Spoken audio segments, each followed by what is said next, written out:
My name is XS. This guy's just a screen name, unfortunately. And we've got a playoff game today. But first, before we get into that far, I'd like to introduce my co-host, a multiple-time playoff coach himself, no less. I am joined. So are you. Oh, please. But more recently, we've joined by the wonderful and notorious in a sense, if you're a big O coach for killing teams, Serge himself. How you doing, mate? Thank you for that introduction, XS. I'm all right. I'm a little bit tired after Cripple Cup, but I'm here to cast a playoff game, and I'm looking forward to it. Yeah, no, it's actually a big one. We've got the Division 2 in Big O's outright winner, James McManus, multiple times. He's made playoffs before himself as Skaven. He's played, he's won clan titles in Division 2 and 1. He's a top 40 coach as well in the podcast. Yeah, freshly minted, right? And he's a monster. He really is a top coach. And he's playing against, it is Rage Poo. It's again.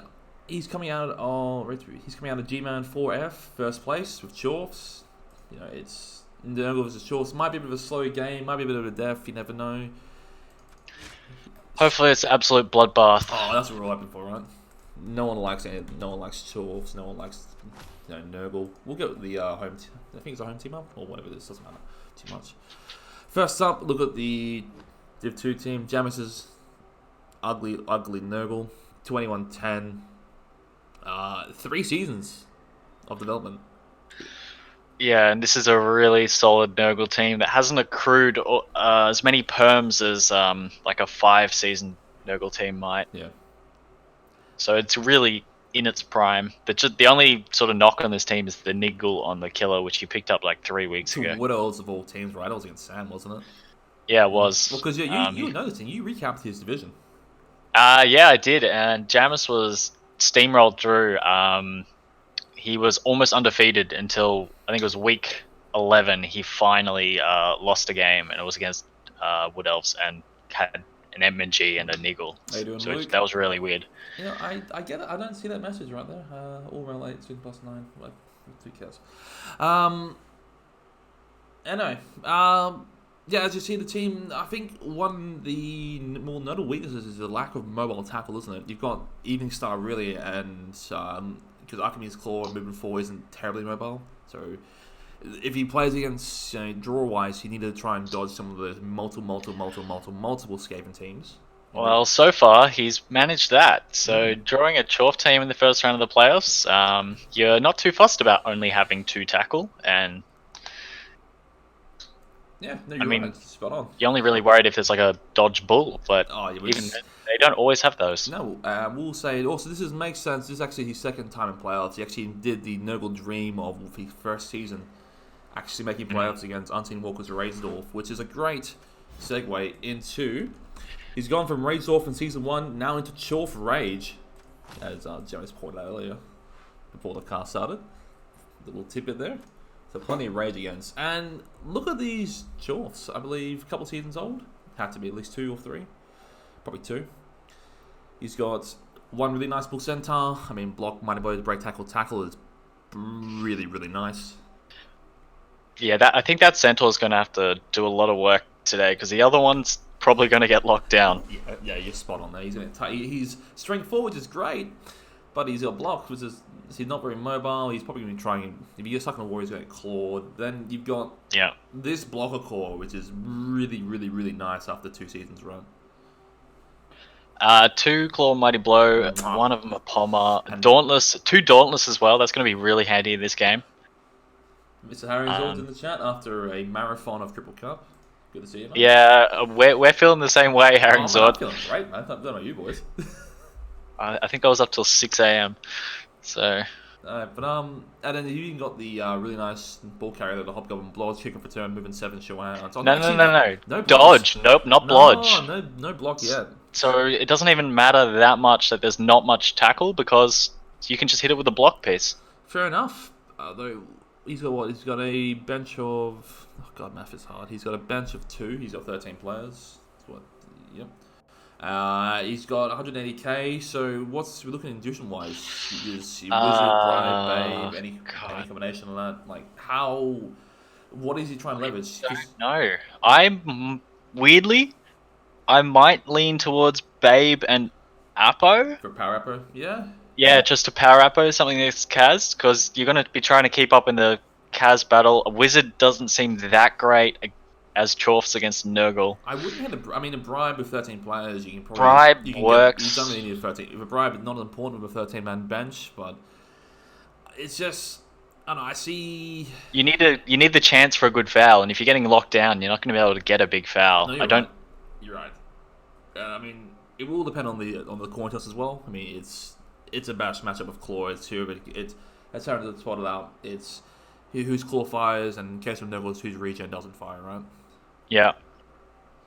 Then, same amount of guard, 5 apiece. Dauntless is going to be really, really massive as well to help. Same amount of guard, but the Nurgle have a little bit more strength with 2 strength 5 and 3 strength 4.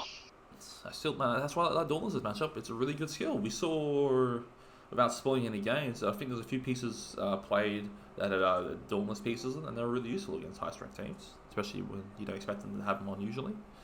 Yep. Yeah. It's a game started. We'll have to have a look. Jamis, is he now into inducements? There's a heads up. That's some heads up for Jamis. Right, excellent.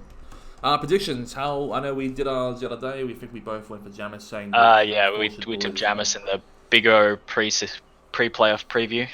Yep. I mean, that's Big O bias aside, Is it Big O bias? I mean, not to talk about recent games, but some of the games earlier in the round did go Big O's way. Yeah. This is true. I mean, I think I'm not sure the 48 hour. I'm not discussing it. I'm not sure the 48-hour window has passed, but yeah, it's we're not all out, which is nice. Yeah, it's a nice change of form. Right,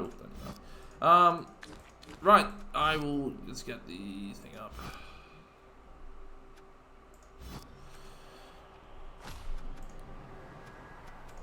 Yeah, like this isn't a bad Chorf team, but I think this is the matchup that this Nurgle team is designed to win. Real life.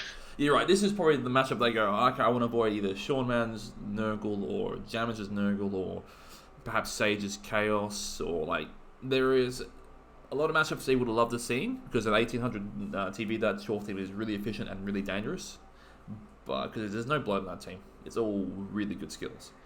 Yeah. Although kick of return of a block gets me a little especially when you have Movement 7 already, you don't really need that at that point. I don't hate it. Ideally, your ball carrier is not getting hit at all. No, yeah. I mean, a War Dance is just like, all right, I'll jump in and hit that, sure. All right, so we've got Rain. Ooh, and it looks like the Nurgle on defense. Yep.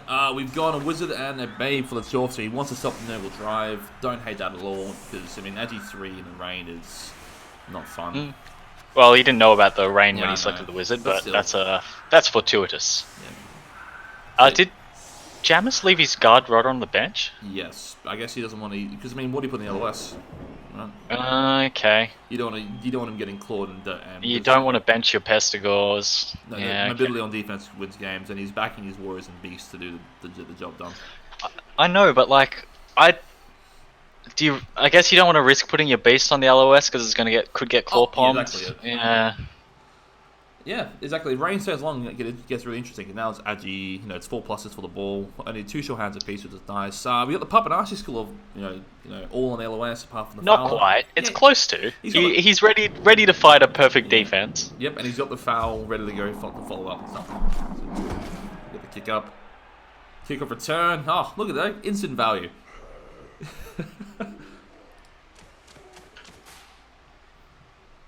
Gets under the ball.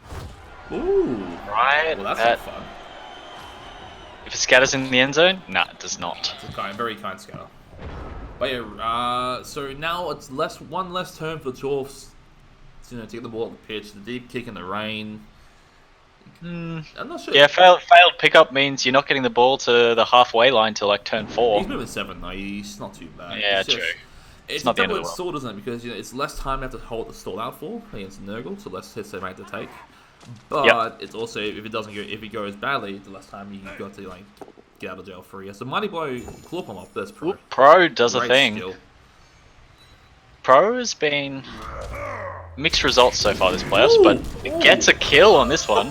This is why we did not put the guard rodder on the LOS. Yeah, first hit dead. Is that a bingo card? Might be. Should be, yeah. Goodbye, sharp stick.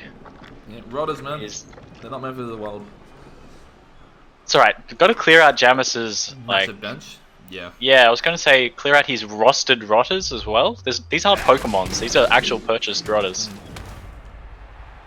As you see, 2 for 2 so far.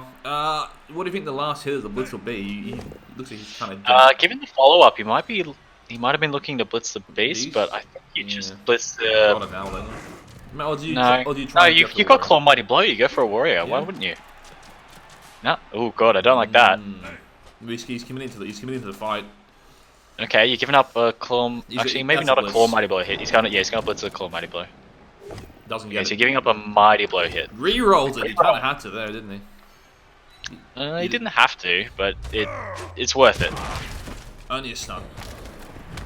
Kind of put him in a bit of danger there. That block doesn't work. Once he gets stand firm, problem. But then again, he's only a free level. I mean, you say he's a free season Noble team, but his warriors are so well developed, aren't they? Yeah, he had that one that just got stunned there was the only one he's had to rebuild. Yeah. And he lost that like late in his first season. Yeah, so this one's been coming along well. That's a fast track build, isn't it?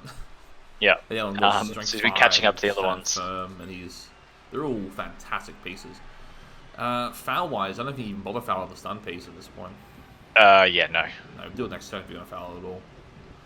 He doesn't have a bribe either. Yeah, but he does have a bench, so 40k. Yeah, and you got dirty player. Like, I hope we see foul. There's been a couple games where people have bribes and then don't foul as much as they could. Yeah. Well, I'll turn skills onto you quite only because it's going to be an ugly mess for all the skills on. Yeah, with Nurgle and Chorf, every piece has 3 starting skills. Yeah, for the sake of all the viewers. He's just really doubling down here. I mean, the strength 5 just has a block anyway, right? Yeah, and it can chain push the bull back out if you really didn't want that bull. I was more saying he chain pushes the block with the Chorf block around, you get an easy 2-die with Stinger on, and then you can duck back. But he is, good boy, Donkey Dragon, mate. You come at a good time. First block dead, Rodder. What you like to see? Oop, there's failed pickup. Show hands, good skill. Nurgle aren't really in a position to try to punish this. No, nor will they be for the it's just if he fails to pick up for another turn, then you start getting a little bit more antsy. Well, I mean, how often? Like an Zord? How often has he seen Kemry not pick up a ball in a row, and he'll probably get real snappy at me on a 4+. Yeah, this is a reason he's re-rolling that Camry team. So take your pick. Your positions you can blitz a really good piece. Like, I mean, the problem is there's not the Nurgle warrior being stunned. You really can't protect it as much without exposing a Pesticle, because he's done a good job locking all these pieces down. I mean, the Hobgoblin just ran over to the other side of the pitch. I'm not worried about the foul now. It's not that hard to isolate that Hobgoblin from having a decent foul. Oh, Darren, we are absolutely in favour of seeing Nurgle and Chorf mangle each other. The winner is just us. I really hope that Hobgoblin's not the blitz target. He's just basing it. No, he's just he's just tying him up. That's the threat for the ball to keep him honest. Yeah, sending Wrestle down there. Also tying up the dirty player, so he doesn't have to worry about the foul. Got to respect it at least. So he's sticking his guard into place. Strength 5 hit knocks down Rasha Chaos Bones. Mighty Blow guard piece. He's probably one of the lesser blockers you care about. Still, you don't want to give up too many hits to Mighty Blow. No, and not having guard. Core is annoying to match up. I mean, you can probably push out the Evil Centaur by doing as well. You hit from the top left, which he does. He gets to knock down 2 on the guard piece. We'll end up blitzing the least important Chorf here. It's fine. It's guard, man. Where's he gonna push him to? No, he just pushes this one down. Doesn't break armor. I think I'd want to come back behind. We don't want to give up a hit on our Nigel Pestigore here. Oh god, no. I was gonna say, you can still make blocks. I mean, the Rodder has a 2-die block on this stand firm, and the beast has a 2-die block as well. You may have disposed the ball carrier here. I think you sacrifice the killer rather than the ball carrier. In the rain, that carrier is too important. Well, I mean, that's the guard's in a good spot for Zion, right? Because right now he's still making he's making a red dice currently. And I don't think it's going to be hard to get assists across to him. I mean, the Bull Centaur's got a 2-die against the Strength 5 once the Chorf stand back up, and then that can get you a possible 2-die down there. I mean, we could see the Beast about to be blocking onto... he's a stand doesn't matter. Yeah, that... No, armor break is really the only thing that matters here. If Beast goes dumb, it's not the end of the world. It's not good, but...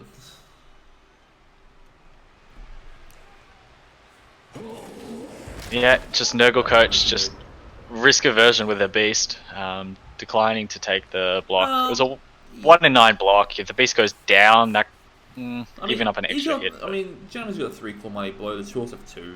And one of them is Palm for them. Jammer's a noted school of the never palmer. What he has done is actually managed to separate his guard. He's got a tight up on the warrior here. It's quite nice. I think we're about to see the Strength 5 go to the ground though. Yeah, and then you open up a pathway to kill it. I mean, you can make GFIs to make a 2-die assist, but you've already burned a reroll already on a reroll knockdown this piece here. Dire Sigfish, I'm gonna agree. Yeah. It's not quite what I would have gone for either, but so far it's working. I mean, getting 2 stuns on these warriors is slowing James down a bit. Mighty Boy using the break armor 9 there. It was a bold strategy, but yeah, bold strategy, Cotton. Let's see if it pays off for him. Yeah, exactly. Yeah, I mean, he went to for he targeted the Nurgle Warrior first to try and remove some of the Strength 4. And then, I completely agree with targeting the Nurgle Warrior, but you could have done it without basing it up with 2 Chorfs. You just put them on the left side rather than directly in front. So what's the blitz? You got you can palm the wrestle pick Pessigal or a GFI or he'd really be looking at like these warriors. Like he can get a 1-die with Dauntless on the stand film warrior to make it a 2-die. Yeah. I don't hate that. You can palm that on as well if you like. You can move the beast, the bull up if you wanted to 2-die blitz the. No, actually, you can't 2-die blitz the ball carrier because of guard. Yeah, I think you could go for the stand form warrior. Otherwise, you gotta looking at the rodder or something, which is not worth it. No. I mean, it's probably the easier one to remove, and once he's out, but he's got plenty more of those came from. And there's a GFI to blitz the wrestle Pestigo is the other option. That's true. That said, also, every rodder you remove is the one less potential fouler as well, because you don't really see fouls with Pestigals or Nurgle Warriors, so there's 2 valuable. They're also the one that's most likely to stick. Oh, yeah. But in this half, I think just any removal is good enough because we're already playing with the right. We just want to get downfield. And the rain as well, so you're worried about this pickup. And you know you've got no tackle on the Pestigal, so he's just a 1 in 9 dodge out, and he's in range. Yeah, he's threatening the ball. You can't. I guess you could pick up and run to the left and get out of range of it, and then you'll be safe. But you need to succeed the pickup. I mean, you do have if he picks up and goes hard left, he's got a nice screen up here. You can screen off Stinger as well, which is more reason I wouldn't hate the blitz on him. But, I mean, that needs GFIs, and you burn a reroll really early. He's just cutting him off. That's good play. Yeah. I was going to say, his saving grace is that even if he fails to pick up, there's no world where Jamis picks up the ball and just runs it in. He's still out of range. No, hey, Liam, you're welcome to join, mate. Like I said, it's your choice. That's all good. It sounds like you're having a better day than us, so he's a real winner there. Like, the offer still stands. Mr. Synergy, how you doing, mate? Alright, here we go. Going for the warrior. Dauntless. Works. That's not good. Pro again. Pro. Doesn't work. And here comes stand firm. If he did well, he got both down. So this is why this guy is stand firm. So now we can get a... I imagine we're going to see Archimedes' Claw blitz the killer next turn. Ooh. And then like the ball carrier gets a 2-die on the Hobgoblin, then Cestus gets a 2-die on Marine back, and this is why you don't base up Nurgle. This is why you don't base up Steve. If you're going to hit stand firm, you're going to give me a reroll to it, right? Doesn't even knock down the rodder either. Now that he's got a warrior coming back into play next turn, to tie up the ball, decent Nurgle is still relatively useful at this point. Now he can actually... No, he's a stand firm himself. That's good shit. No good. That's right. I mean, he's fishing for a power. Couldn't find it. Does push him close to the sideline to respect the surfing threat. So that'd be so Jamis I think Jamis has to commit a reroll to any dub skull or anything at this point because he can't afford the He gets it on surf the risk. fourth attempt is good. Ball is far back, Synergy, and in the rain, but now in the hands of Hobgoblin, which you can start heading towards left. I mean, this thing's quick. There's always the risk it just outpaces you if Jamis commits too much to the brawl on this right-hand side. No, absolutely. The Chorfs have this really good sort of... They have 4 pieces free on the left, and Jamis only has 2 pieces back there covering him at the moment. If you can find a knockdown with a Rodder, you can move the Beast to mark to tie up the Bull and... yeah. If you can find a knockdown with the Rodder. Big if, though. And he doesn't stand no, I'm not sure. We're not quite sure, but I mean... But it looks like the Chorfs won the toss. Actually, if it was raining, I'm pretty sure either coach would have gone, yeah, I'd rather defend. I mean, even in a claw matchup, you're looking to try and maximise your hits before your team gets eliminated. I just don't want to go offense in the rain with our G3 ball carries. I mean, you roll on 4 pluses, you make one event, right, with sure hands. They both have sure hands. I know, but like it's risky if there's a short kick. Like there's Of course, but the kick of this one was far deep. Yeah. Man, Jamis does have the fame worth mentioning. There is a wizard and a babe in play for the Chorfs. You've got some options. I mean... so the thing is, the best blitz target is on the right, but the ball and the pieces shielding it are on the left. So yeah, he's decided, you know what, I'm going to target the Bull Centaur, which is also a really good target. Yeah, I mean, say it's probably the best target for mobility, right? Only break tackle pieces on his team. He's only really sweeping, so safety. Freddy's got that moving 6 tackle. Knocks down the Hobgoblin. And gets Kaz too.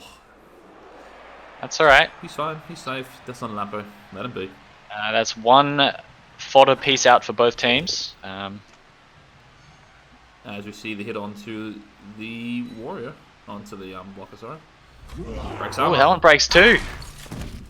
So that's really handy. He might be able to drive. He might be able to drive at that point, right? He's done next turn.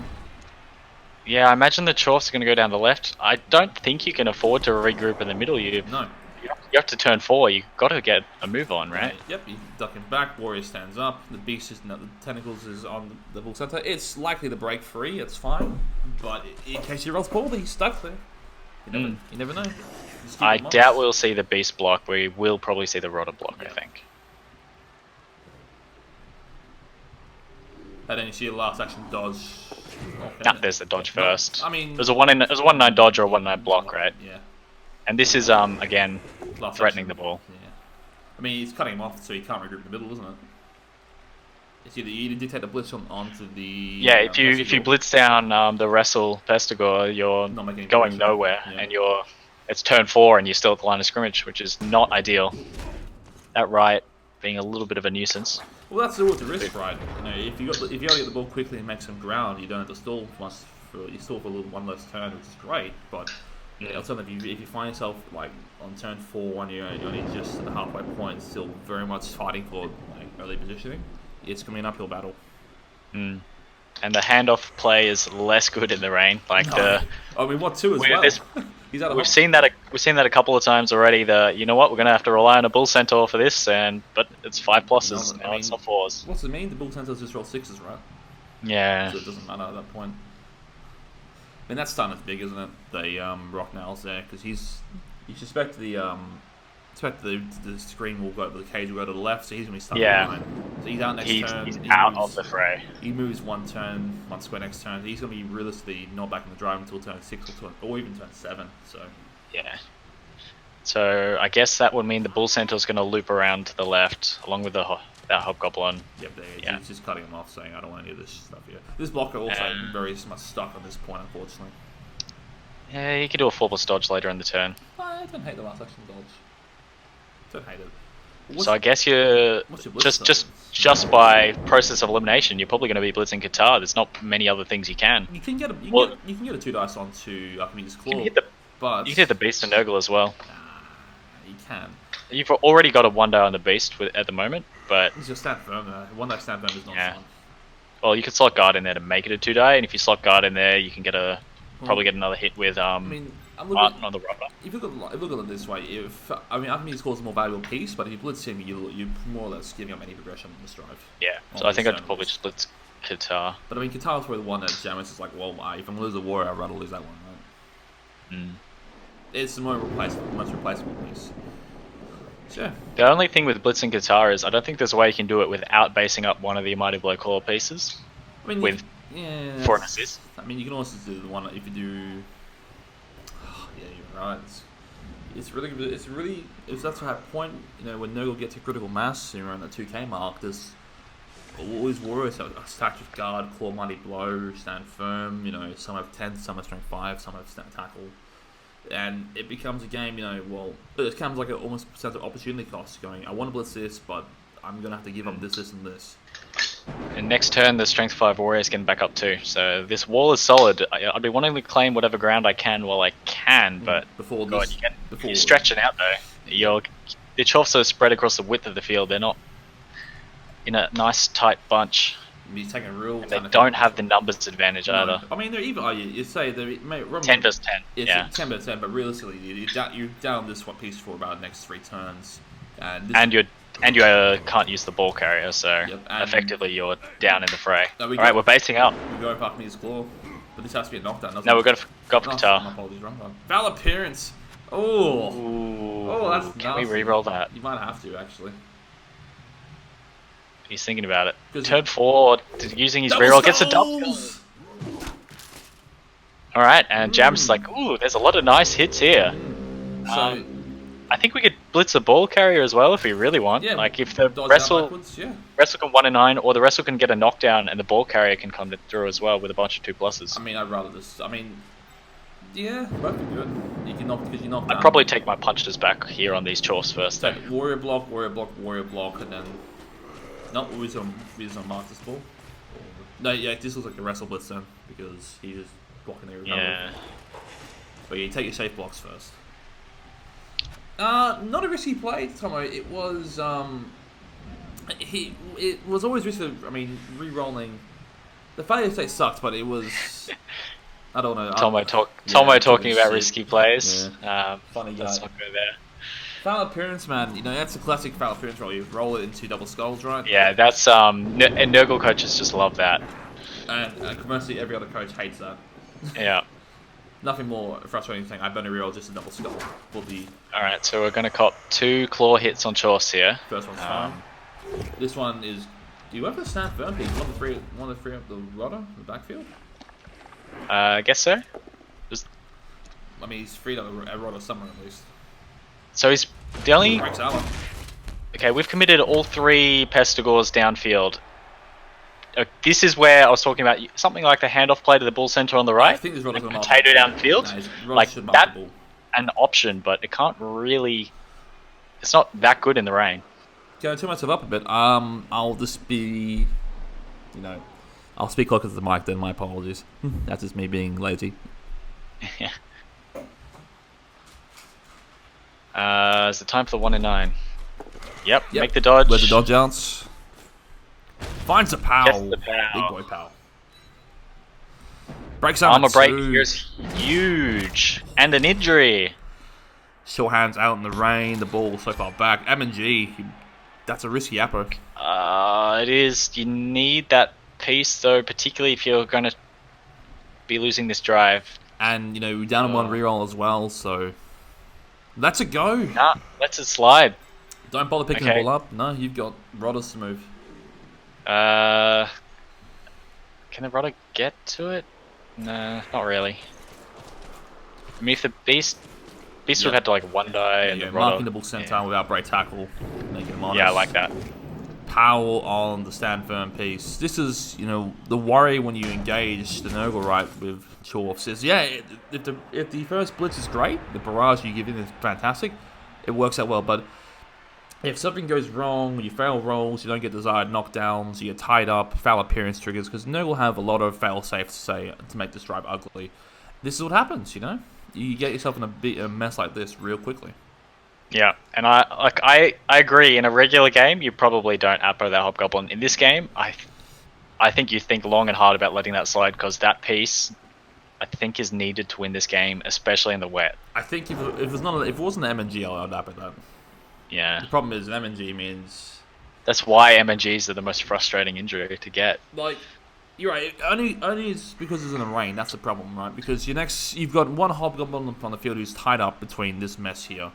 Oh, I'm not even thinking about this drive. I'm thinking about I mean, like even next week as if well. Jamis scores, if you can force Jamis to score, and you're like looking at a 2-turn option, you need that hobgoblin. If you're trying to turn over the ball and steal in the rain, you probably need that hobgoblin.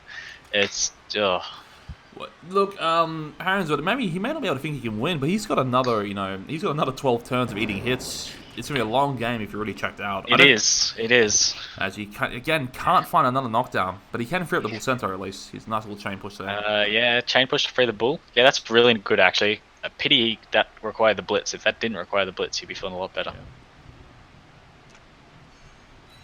Oh no, just minimizing his hits. Okay, never mind. I mean, he can always break tackle away. Does this get him another hit? So one die. One die currently. I mean, I'm trying to move the bull centaur first, right? So the bull centaur has a 2+ plus the tentacles roll. It's a what? I hate working tentacle map out. I think it's an 7 or 8. It's not very high. It's not very high, but it's still like 40% of the time. Yeah, it's failable. 2 die on the rodder on the right. Stuns him is nice. It's nice, but that's exactly what that rodder was for. Hold the bull up for a turn. Great. If Jams is facing a 4+2+ to just score here, or just a 4+ run to the corner and be safe. Yeah. Problem is, this bull centaur is getting blitzed next turn, right? 100%. Even if he moves out of the way. As we knock down Evening Style, the ball carrier for the Nurgle. It's fine. Snake's on the armor roll. Yeah, Stinger's gonna blitz this bull carrier. This bull. There you go. Probably. Look at that. Yeah, Stinger's just gonna blitz that off. Although you just wrap around to the right side there, blitz them around, push them top left to get him off the tackle zone. You can move up the assessors on the dirty player piece, so you don't give a free hit to the claw bomber. Yeah, Cestus comes down to try to screen more of these pieces off and take your hits on the warriors who are stuck in the middle. If you knock down the stand firm piece, the beast can tie up. Are they really stuck if you want to make these hits? It's like I'm quite happy to tie up these Chorfs and make these hits. In this case, you are stuck. You're up against a beast and 3 warriors versus. Oh no! Sorry, I was talking from the Nurgle perspective. Oh no, Yeah. The Chorfs are stuck. No, it's not. They ain't stuck. That's a. I mean, I don't hate that. Yeah. I mean, it's one die at best with Dauntless, so. Push it is. Just a push. That's fine. Yeah. I might be doing the blitz first. I think the blitz is the most important. Is keeping the beast friends. Doesn't follow up. That's good. Oh yeah, this is the one without guard. So yeah, that's not the one you want to get stuck 3 dies. Needed all 3 of them. Oh, this frees up the Rodder as well, actually. Rodder can come down and help screen these Chorfs off. I was going to say, he can mark the one on the ground. Ooh, that's a nice knockout, actually. Mighty Blow breaks. It's nice. I don't think it matters much in the context of this drive, though. He does have a babe as well. Yeah. Yep, he's just going to mark him up. Yep. I don't care if I can use the wizard now. That's not my wizard to use. Ooh, he could wizard to stop Jammer scoring. That sucks, but is it worth it? I mean, that bull not going down means I think Jamis tries to score here. Yeah. I don't think there's a safe stall with that bull on his feet. So I guess it's a 4+2+. No, you're right. Zorda's right. He went for the big damage play, but he didn't get the big damage play because. I mean, the first hit was great. He killed a Rodder, brilliant. But then he went for the Nurgle Warrior, Qatar on the left, didn't hit the knockdown, couldn't generate, and then since then he's kind of like. In going for Qatar, he based up 2 more Nurgle Warriors. That was the risk. That was always a risk. Whoop. This is. Oh, Starkbiter, thanks for the follow, mate. And we got the. Look at that. And that's. What is this? I mean, it's a very kind scatter.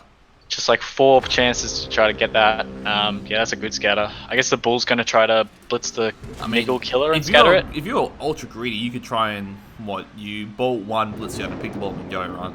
If you're ultra greedy. Nah, you're not. I think you've with both bulls in the rain. I think you might have enough free that you can stop Jammer scoring, and you just concede the drive and hopefully hold on the wizard. Well, I mean, you saw. Sorry, I don't interrupt you, but I'm saying you saw what happened with Jamis. He tied up the 3 pieces on here on turn 1. Like, he did a great job separating these 4 Chorfs to the rest of the support. Yeah. Oh, one of them can get back here now, though. Like, so you can get 1 Chorf and both bulls back, and then like maybe do the dirty player dodge or something. Yeah, he gets the fun job of marking up the killer. Yeah. No, I think the dirty player might be actually the one going for the pickup. unless the bull blitzes and then tries to pick up on the same action. It is turn 6. The Chorfs are not scoring this drive, barring a miraculous pass. Oh, you can like pass it to the one bull who buggers off down the sideline or something, out of range of all the back Nurgle warriors. Yeah, no, but that's not much. Yeah. I mean, he got some knockdowns early, Zord, but it's just they're only stuns, you know. But then they really dried up after turn 2, and now it's turn 6. So, like, the plan was high risk for high reward, and he just rolled poorly. He took 2 greed rerolls, trying to get players down. One was Qatar on the turn 1 blitz, which that was him committing to his plan. Which again, if it was a removal or a KO, he got the stun. If it was anything better, it would have been a great start for him. But that's the risky play when you bank on removals, right? I guess aside from the ball carry going out, you do still have your Chorfs. Like it could be worse in terms of getting removed. Oh, exactly. I don't know if I like that bull going there. So that allows you to punch the warrior. So that's going for removals, but the bull is not going to be able to affect the ball. So I'm uncertain about that. He's going to mark the one of the pieces that he play and bulls and blitz up killer most likely because he's niggled. No, but like if that bull ran around the bottom, he could be affecting the play next turn. Yeah, a fresh and innovative strategy for Chorf, right, is playing for damage. Yeah, probably. I think you're right. I think they've gone from, okay, this drive is done. Let's hope the rain stops in the second half so I can use my wizard reliably. Right? The drive is not done, though. It's not about you scoring here. It's about stopping Jammers scoring. It's done. In terms of him scoring, it's done. In terms of him trying to stop Jammers, this is actually his priority now. Yeah, exactly. And I think that bull is more important over here rather than getting a palm hit on a warrior. No, I agree. I mean, he's just trying to get separation at this point. Do we GFI that? I think he really wants to knock. I mean... No, it doesn't matter. If you're going to be blitzing Stinger, then... Yeah, but then you're kind of really banking on a knockdown and a break as well. Look, there it is. Yeah, there you go. Now, actually, he can't blitz Stinger in a way that doesn't push him off the ball. Unless he comes... You come straight down. You can, but you'd have to mark the other Pestigors. Which is ideal, isn't it? Are you going to scatter this? No, because you might have wanted to try to pick the ball up. Finds a pal. So, it's a lot of movement. Breaks armor too. It's a very nice stun. That was the Was that the niggle? Yeah, it was a niggle. Oh, the niggle actually got it done. Let me check. No. Reroll 10 into 5. He's fine. Okay. Dauntless fails, but stand firm. Persists. Dauntless fails and Pro fails. Now he's made the dodge out, right? At least try to. I guess Jamis will be looking at maybe ball carrier dodge blitz the bull centaur or something to the wrestle trying to pick up. You could also just two-line the bull centaur with the 2+ from Evening Star. Yeah, he has rolled a bit. There's a dodge out. Yeah, okay. Yep, that kind of stops the let's knock off the ball. It's harder to clear the ball now, and there's not many. Like you can scatter it, but there's too many Chorf pieces around to get a clear scatter. You need the Dream Scatter, 6+ catch in the rain, and then 3+ from tackle. Yeah. Jammer still has 2 more turns after this, so he doesn't need to get the ball now. Oh, it's just clear enough pieces off. Get a couple more pieces down here. Like I think you can get a warrior down to try to tie up more of the Chorfs, stop more of them getting down. Like this, yep. Those Chorf blockers are tied down. You might see a Rudder dodge next turn as he claw hits. It's a claw blocker too. Yeah. Right, Mouth taking a hit. Breaks armor. Stun. Ooh. Well, like the trading early hits, like the claw hits are coming in. There's just been a lot of stuns so far, unless you're a Rudder or a Hobgoblin at this point. Nurgle have been rolling a lot more knockdowns, so. Oh, yeah, they have. But that's the problem when you base and they get knockdowns. You give up more hits. You know, if you're gonna engage and aggressively base, you know you've got to expect you're gonna take some hits back, and especially when you're basing a lot of Mighty Blow and Claw, those hits are not going to be fun to take as we knock down the Pommer. All right, that gets our ball carry over here. So we now have 2 pieces over here. That's KO. A massive knockout there. It's a massive knockout if it stays out. It doesn't really matter for this drive. He's got a bay, but 3+s do fail. Yeah, they do. But he's gonna he'll only have 1 chance to come back. I think there won't. Yep, going for the Hobgoblin, targeting the Agi 3 piece. The last scatters the ball. No armor break. That's a scatter he wants. That's a scatter. That's it. So now it is a 3+, 4+ to score. I think you take it, Yeah. or at least you do the 3+4+, and you consider whether or not you could stall over on like the far side. Yeah, you try and pick this ball up and you just sit there and you as well come grab. Oh, he's got break tackle. That's a problem, isn't it? Yeah, but if he has to take a step backwards, you might be able to outrange him to the right. Yeah. If you do GFIs. I think it's well worth the pickup attempt. Jamis has 2 rerolls. I think he definitely did. That's why he was targeting the Warriors, the strength 4 pieces that, Yeah, but he based up like multiple Chorfs to do it. As we see a Rotter dodge here. He like you said, his mindset was, I hurt them before they hurt. He was going for the first strike strategy. Picks the ball up, makes the dodge, sorry. Makes the dodge, no. So I think this was a reroll. Yeah. Again, the rain being the enemy. Okay, so the Bulls can scatter this pretty easily.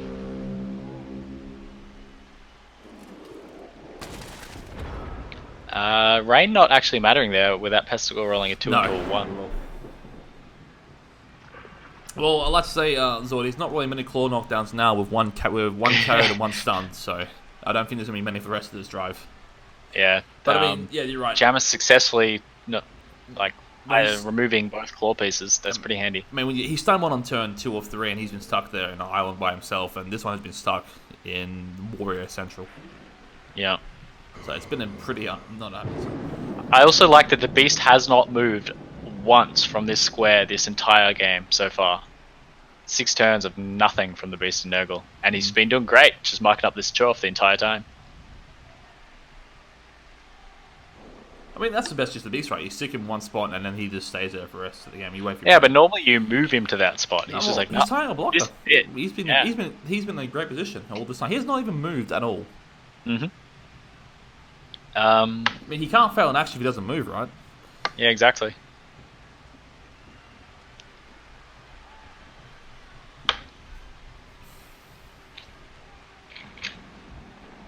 Alright, Bull doing the blitz. I don't hate this, but you really would have wanted a knockdown here. Yeah, you can't even reroll that either. I mean, because that's your short hands, isn't it? You can't.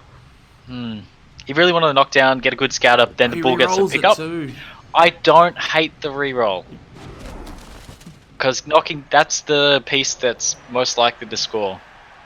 Yep. I mean, I thought he might go for a scatter though, rather than. Nah, no, you don't give him an out. Just gonna double mark the ball here. Probably see a 1 die on the rotor above to try and mark him as well. Yep. And then 1 die pow, the Dwarf special. That's pretty handy. 1 die armor break too. Dwarf special. Yeah, he's rolling a lot of 8s and 7s on his armor, so it's not really helping out too much. So he's having to use Mighty Blow to break the armor, or not even breaking it at all. There's another 1 die over here, this time getting a push. Yeah, again. If we follow, we free the Warrior. If we stay, we free the Rotter. The Warrior is not as important at this point. The Rotter is actually 3, Yeah. and he's quicker, so that's a little scarier. But I guess for Jamis next turn, are we trying to scatter the ball by like running around and blitzing the Hobgoblin onto it, or are we just going to blitz it away and then try to pick it up with a ball carrier in 1 tackle zone? I think I'd go to scatter. I mean, worst case, the ball holds the ball in his hand, and well, he's not scoring anyway. Yeah. Yeah, you're right. Some of the 12 blocking dice have been pretty poor. It's just more the injury, the armor rolls have been what's killing them at this point. Like, I don't hate the plan coming in, but you have to he doubled down on it. It's just been unlucky, Some games it works, but a lot of games it doesn't. This is exactly what Jamis wanted, though. Oh, absolutely, yeah. If he played right into the game plan that Jamis wanted to play, like even if it is your own game plan, knowing that that's exactly what your opponent wants should make you think about, are you sure you want to play this way? Though, Zord, I'll argue, if you're going for damage, why not use a bribe instead? I don't think it's you still go for damage. It's just, do you base everything, or do you snipe a little bit? Look at him go! Here he goes, getting onto the Bull Centaur. I like, because that is it was on the 2. Actually, gives him a 2 dice on the bull as well. Yeah, right. The rain as well kind of really hurts it too, because he won the toss, right? He goes, my plan is to win it, to attack first to hurt him. You're really going, well, now the rain kind of messes with that a little bit, because I'm relying on 4 pluses to work, which again, only 1 has worked so far, and there's been about 7 failures at this point. Exactly, yeah. The rain kind of means Rain kind of lets the ball center play, especially with Disturbing Presence. Oh yeah, I forgot about Disturbing Presence. I mean, it hasn't been useful because the ball hasn't got anywhere near this line yet. But no, exactly. If he stops the score, he's got the Wizard, so it's definitely not over. 1-9, wrestle it is. Okay.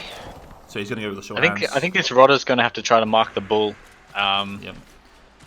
Just because there's going to be a very easy blitz on this ball otherwise. Yeah, you're spot on, mate. You have to play as a hybrid team against Shug if you're the smaller bash team against Nurgle, which most teams are. Fails a 2+ dodge.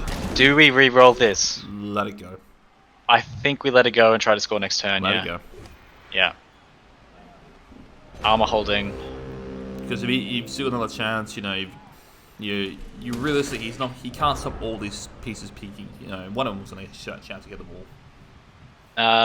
So what's the play? Do we can punch the Hobgoblin, not the Hobgoblin, the Rodder. We could blitz the Rodder and try to pick up the ball. Oh, Morgan, mate, thanks for the follow. Hope you're having a good day, mate. Staying safe out there. Play is, I mean, I don't hate break, tackle, dodge to hit the killer, and then just double mark the ball. You can't remove all tackle zones, right? 2 tackle zones should be it means to be a 5+. And like, if you make a 5+, more power to him, right? The Wizard is the I want to stop a drive button if it works, or I don't like Nurgle, I'm gonna fireball that general directions, which is don't fireball. Having the Wizard is honestly the saving grace here, because if he can hold Jamis out here and then use the Wizard to hold Jamis out in the second half, or get a steal, there you go. That's the only way he wins this game. I like this play a lot. No knockdown again. That's so bad. Unlucky there. I think you just come back around and mark the Rodder after that. No, because I mean, the problem was the play. What now? Unless you push him to Chorf, you follow him up and you go for a 1 dice, right? Which gets him off the Warrior, which he's going to do now. True. Because I think what I was suggesting was if you double mark the ball, you can ensure it's a 5+. As he gets a 1 die, both down again. That's not good enough. Yeah. Okay. Both these pieces can be cleared off the ball at the moment. Yeah.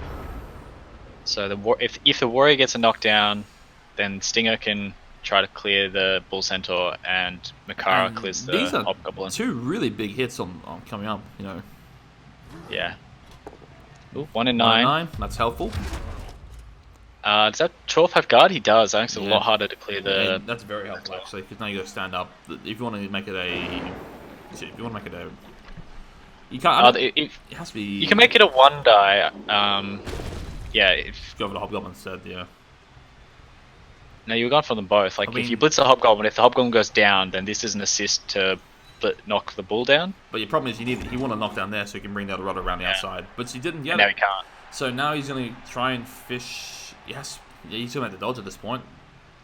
1, 2, 3, 4, 5, 6. He can't dodge out and back in because he uses too much movement. I mean, I think you've got to stand up the Evening Star, make the 1 die there, push it better, and then 4+, and then score it in with the Rodder.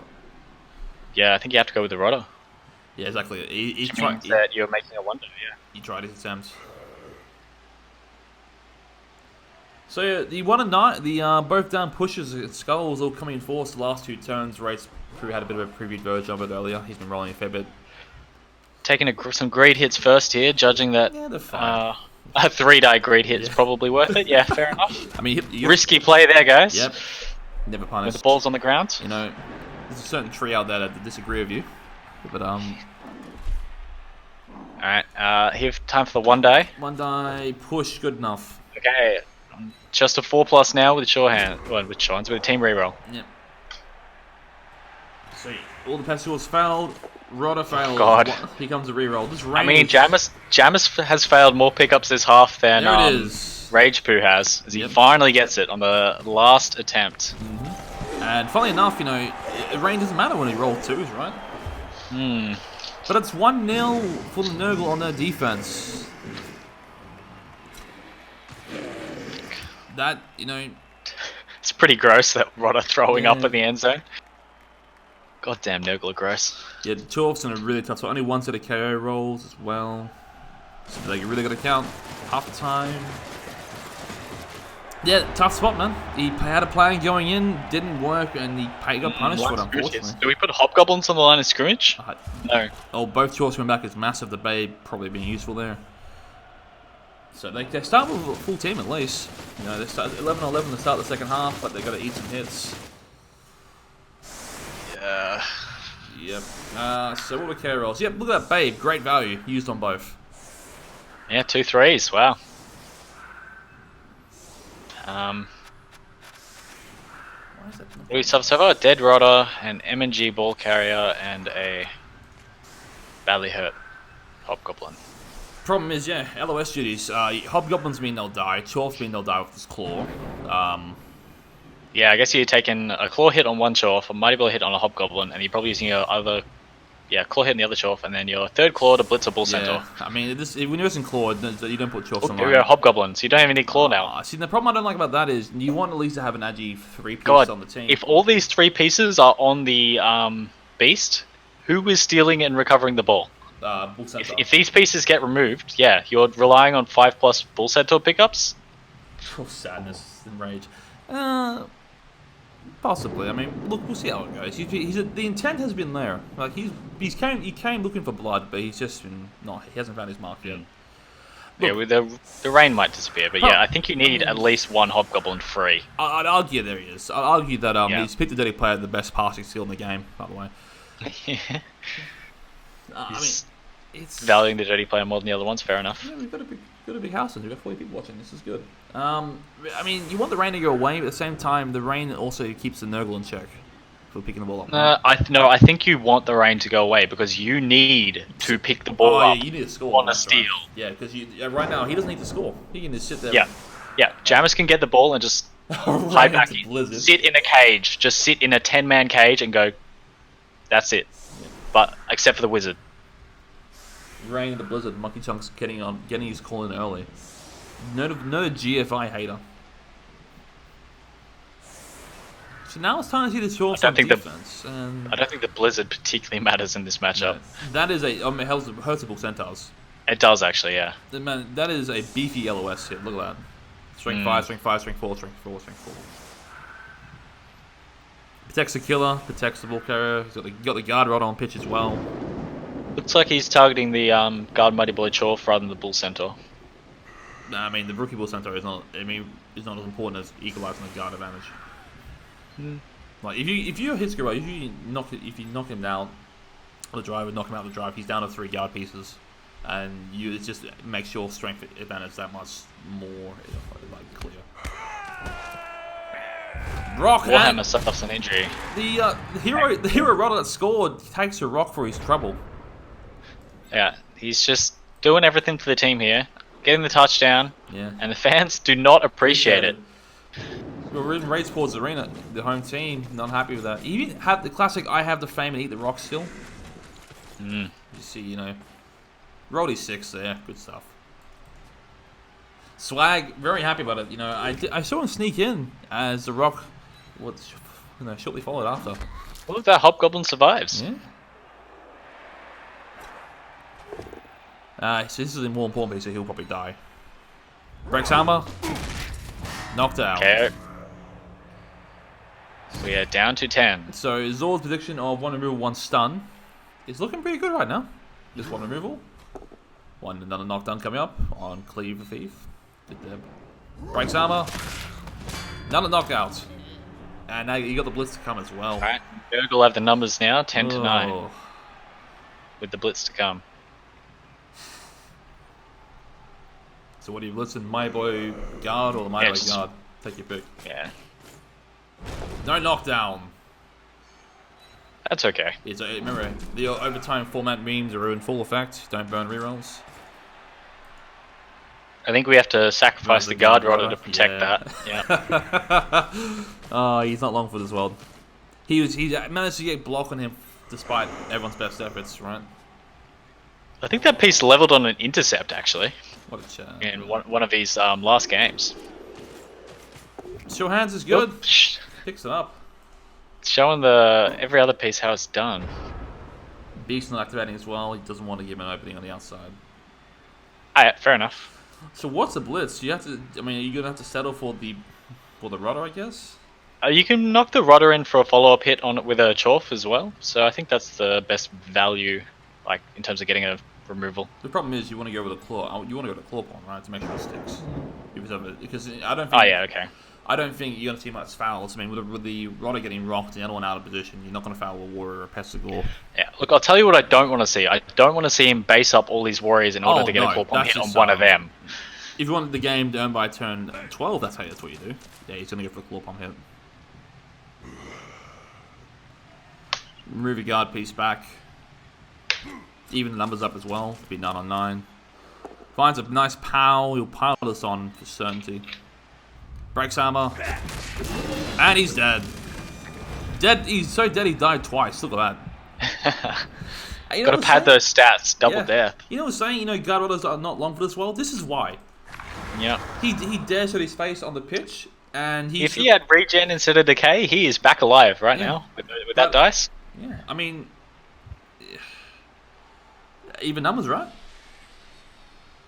It's not terrible, and also another Agi 3-piece going for the Nurgle.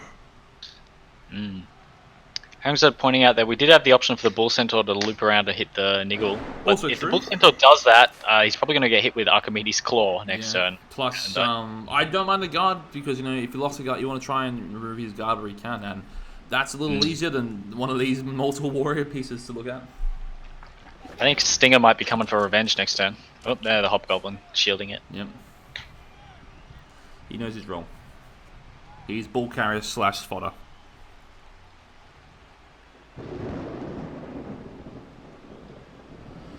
We've got a show of hands debate in chat. Nobody cares. Nobody cares.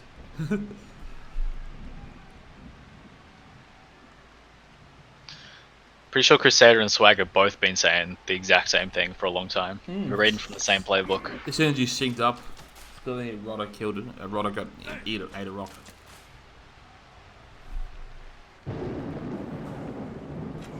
The guard Rodder is important, but it's expendable. End of the day, it's expendable. I mean, it's nice to have, but if you're relying on Rodder to stay alive, then that's not a... Puts him back under 2k as well, losing these Rodders. I'm sure he's going to try to pick up, he'll purchase another Rodder to round up his bench, it's very much, you know, I'm built my house built on sand, right? If you're relying on an armor 8 nickel piece with no armor 8 decay piece with no regen with guard. The blitz fails, but he can chain on the cross, which he does. Yeah, actually I like that, because getting the follow-up hit. Yeah, you put the strength 5 in there because he's a bit more safer than Qatar or Archimedes' Claw.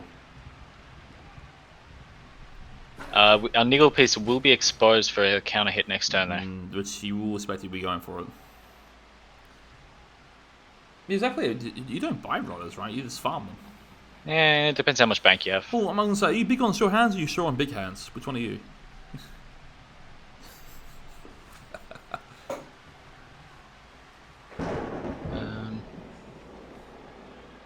Just gotta watch out for the Wizard. The Wizard, problem with Nurgle don't play too well players down. Chorfs may not as well, but you know, the less players on the pitch, the more the Bull Centaurs can come into play because they got that open space. It's kind of funny saying that they're the quicker team. Yeah. Well, the Bull Centaurs really make it so, but and the Hobgoblins so equal pace. Knocks down Gazak. I hate these short hands. Breaks armor 2. Only a stun. That's still handy. You take the stun. It's alright. He's got the guard protecting on both sides, so he's done a good job covering it. I don't know what do you... I think you might have to set up a blitzing Qatar again, unfortunately. I say unfortunately as it's, you know, as if it's a bad place to blitz, but... Like, the way these warriors are all set up, they kind of... You won't be able to get a hit on one without... Because I can live with getting... Basing another. I can live getting a hit from Sassus. He doesn't have money, but he doesn't have claw. So you sit the guard that, like, to the left. I mean, Big Hand would have been pretty handy in this rain, actually. Oh, it would have been massive, yeah. I mean, admittedly, Jamis didn't roll. Does Big Hand ignore rain? No, it's just tackle zones. No, Big Hand ignores rain. Oh, does it? This is what our parents box. I mean, if you're feeling bold, you can go for a nice fireball here. If you can get one of the, like a couple of these down, you might have a shot on the ball, but that's spicy. Oh. I mean, how adventurous do you feel? Because you knock any two of these down, you can break tackle through, and you're going to the backfield. any 2, like from a... 2 out of 3, yeah. It's not good. No. Jammers clearly expecting the fireball, proc, and the bolt. He's got enough pieces screen off there. Yeah. You've got to respect it. I still like the Qatar Blitz. Block Warriors there. You see over the Dauntless piece. You palm it. The only thing is, if you're going for Qatar, you have to base up. There you go. I guess this guy is not Claw 1. Yeah, so yeah. You live with that. No good. That's a reroll. Pro. He doesn't reroll. Oh, he stucks with Pro. I mean, you need the rerolls for like the ball handling eventually, but no, not for, well. I'm not worried about OT. I'm worried about getting to OT. First, yeah, I'm saying that's the OT mean, but problem is, the 1 and 9 was the result you didn't want to see because now this is where everything gets. Yeah, so you're gonna eat 2 hits on Chorf here. One of them is. You can get it. So you put Claw Blocker goes there, so you stop him from kind of. I mean, he's still gonna get it. No, it doesn't, because the guard guy just hits and follows up, and then you've got your 2 die. It's not fun. They have not been good. No, I wouldn't say shocking, but they've been pretty bad. They've been pretty bad. Yeah. And he does have to dodge away. Ooh, I mean, he's kind of... Yeah, I don't hate that, to be honest. Like, your position's fine. If Jamis... I don't see Jamis making a hard push down the left, because that's when you're exposed to the wizard. So I think he... Yeah. I mean, the alternative was he has to commit his team and get a repeat of hard. Double skull! That's getting rerolled. Yeah, it's a repeat of the first half, isn't it? And doesn't break armor. Yeah, so whatever I'm blitzing, I'm going to try to do it in a way that Dirty player. If I roll dub skulls, I'm not leaving a hole in my screen. So yeah, I think that'll be blitz a dirty player. Strength 5 hits dirty player. And then, actually, I don't even know, because you only supposed to claw piece. The nickel piece. Oh, Robo, thank you for the follow, mate. Hope you're feeling well. I know you had a late game after beating me.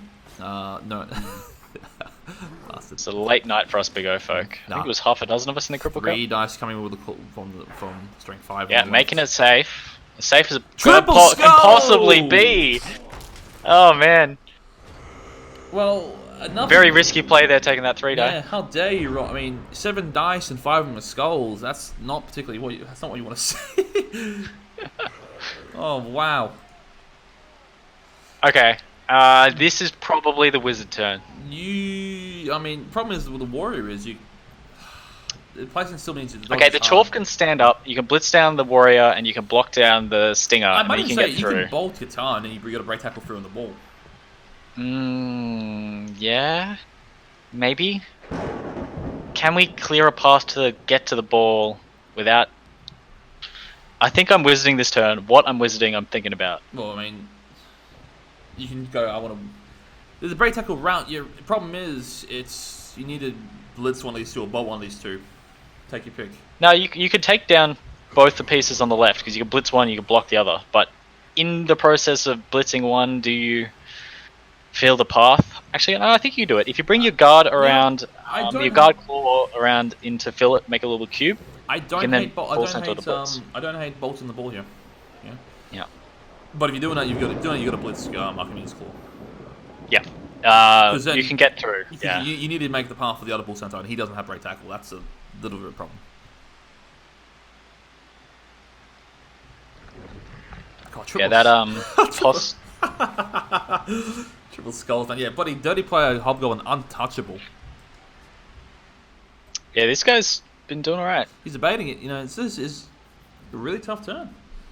And I think you wizard now. I think this is the turn. So take your pick. I mean, you're gonna wizard the ball. Or you're gonna wizard the warrior. Take your pick. And there are no really. I mean, if you wizard the ball, you can get a potentially reach your hands, as Zord has said. But then you're at the mercy of trying to get clear off a warrior. I mean, the wizard doesn't have to deal with foul appearance, so there's that argument as well. If you try to blitz down Archimedes' claw and roll foul appearance, you'll be very annoyed. He'd be really shitty at that.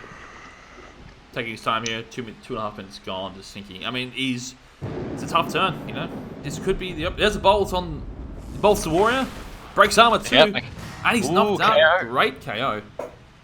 That's big. Okay, we can move this Chorf, and then we've got a Bull Centaur 2-die blitz on the ball. Even a 2-die onto the onto Stinger as well, the negative piece. Yeah. And then all of a sudden this Hobgoblin's tying up there's 2 pieces over on the sideline. Yep. There's value there. I mean, you just tie a rotor on the left side there, or even try the beast as well, because it's a 1-line block on the and the beast or beast action, take your pick.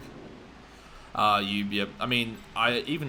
blitz the ball, then you bum rush back here. Chorfs have the numbers now, up by 1. That's the first shot, yeah, absolutely. First time since turn 1. Jesus. He's marking the rudder, yep, marking the edgy 3-piece up. Good play. You can commit. You can actually guard lock. Oh, yeah, I think you need to tie down the beast. Although the beast does have break tackle. This is the first time Jamis is playing with break tackle. This piece leveled in the last game of the season. So all in play here, boys. Yeah, of course you got a real hit here.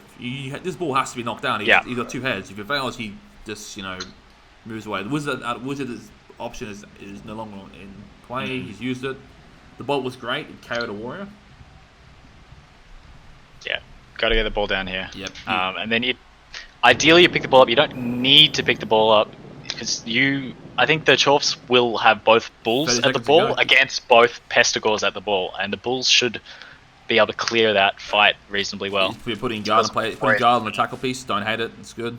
Keeps him honest. Yeah, guard in the wrestle. So you blitz it and also counter assist. So you blitz it dead on there. You push him hard left, and then you bring the bull center across, double mark him up. Yeah. Keep him real honest. Ideally, you break armor here, right? That's the dream. Blitz money blow coming in. 4 dice on the ball. Gets the pow. Big pow. Armor break Gets too. the armor break. Big stun. The scatter is so kind as well. Look at that scatter. Perfect scatter. Okay. This is what I think we have to do 3 GFIs to get it with our rear bull centaur. I was going to say, perhaps, I think I mark it this turn, and perhaps I take my 2 dice on Stinger. Ooh. Goes to the pickup, fails it. Does he commit a reroll? Yeah, of course you do. Does. Gets it. Gets Easy. it. Bull Centaurs roll 6, alright? Okay, how does Jamis sack this? Jamis is looking at a 3, 2, it doesn't get the knockdown there. So. 3+3+ to 2-die the ball here with the wrestle. And you don't want to... Stinger to be the assist, the wrestle to... Bulls roll 6s. Give me a more iconic duo. Yeah. And the other option is you can try to break tackle the beast and then like double GFI. So there's 4 2+s to get the beast over there. I mean, end of turn action. I mean, first actually, you can just take your hits on these warriors first, right? And yeah. Because if this result means we're probably going to overtime. So let's kill some Chorfs. Yeah. That matters. I'm overpowered.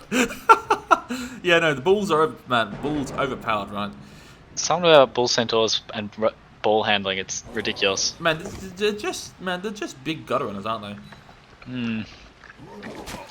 But he's fine. No knockdown there. It's fine. You follow him up, keep him tied up.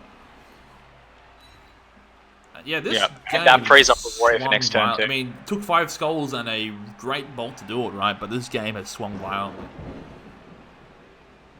Alright, time for Stinger to dodge to be an assist. Makes the dodge. Big dodge there. Here comes the wrestle blitz. 3+ into a 2-die. Like, Jamis doesn't need to get the ball back. He just needs to get it on the ground. Reroll that. Yeah, you need to try and end it this half. Go no T. You don't need to, but it's better. Oh, he doesn't. Go. He's banking. He reckons he can win in overtime. What do I move in 10? Yeah. Problem is, now you give me a money hit on your niggled piece. You are... Claw Mighty Blow hit on your niggle piece, actually. Yeah, this is... problem with that is, if you don't get the knockdown... Yeah, the push direction is poor. Yeah. You can make a 3. You make a 3 dice on the bull centaur is what I'm doing. Right? And then if you're feeling a little spicy, you can even foul the Evening Star Pesticle with Dirty Player Dodge. If you worry about sure hands the second half for overtime, right? Let's not rule out the red die surf option on the strength 5 warrior. I'm not loving that. He's out. He's out of the If we had drive. break tackle on the bull, maybe, but we don't. I'm not loving that at all. I'm looking and going, all right then, I'm gonna bring my two Chorfs to assist here. I'm gonna blitz with the break with this piece here to free up the ball, free up with 3 dice, and I'm gonna move away, and then I'm gonna last action dodge to foul this piece here. Yeah. And I think that not reroll means Jamis is playing for overtime. He's like, all right, I'm gonna try to kill some pieces going into overtime. he's alright, bolt out the way. You know, he needs a big KO roll from Archimedes' Claw. Yeah. But I'm still going all in on this foul for this eating star piece. You get a 3 dice and a foul option on the sure hands and the most agile piece in this team. Heading in an overtime rain situation, it is pretty important, right? Yeah, actually, if I'm Rage Poo, I'm definitely eyeing off fouls on these pesticles. I won't spend a reroll for it, but I don't mind the foul. Yeah, game of blades. We are getting ahead of ourselves. It is only turn 12. Exactly. We might see a win in regulation time. But he's taking some time thinking this one through as well. I mean, that's good. He's not rushing it like what I always do, and that's why I don't make playoffs. And I mean, you can also get a 2 die onto the Rodder here, last it if you want to play. He goes to 3 dice. If he uses the claw, I'm gonna be really sad. But I mean, only problem is he's kind of. That's where I was going to push him. Now you can push him straight back, Yeah, like but I mean, between the 2 Chorfs, assuming you're putting the other Chorf in there. Yeah. Yeah, I guess. So he'll be right. He'll be pinned even on a push. Oh, we're not using. All carrier blitzing? Why wouldn't we use Mighty Blow? Yeah. What gives, man? Whoa. And that's why you use. Unless we're gonna foul him instead. Yeah, but I mean, it wouldn't matter anyway. why wouldn't you hit it with Mighty Blow? Yeah, it wouldn't have mattered, but still. Man, yeah, game's hard, man, isn't it? Get downfield. Game's real hard. So there he goes. You're not running out then the balls. That can be marked currently, but can't be blitzed. I mean, I was gonna say that piece I can mark it will be getting booted. It's 3+ dodge to boot it, Yeah. or a 3+. No, Or you can do a block over here as well to free up a Hobgoblin as well. touchdown gets him in MVP range. Could be nice. Yeah, it's definitely a piece you Double want pals on the rudder. to level. Then we said about 3+ Dauntless hit. Hey, this is the first Rodder we've seen survive a punch in a little while. Yeah, I mean, the other one ate it There's wrong. not many Rodders on this Dauntless field. works, knocks down the beast of Nurgle. See, great skill. And breaks armor too. The beast has done nothing this game, movement-wise, but then that hurts. I think that means that the Chorfs are going to definitely have enough pieces free that they will be able to stall this out.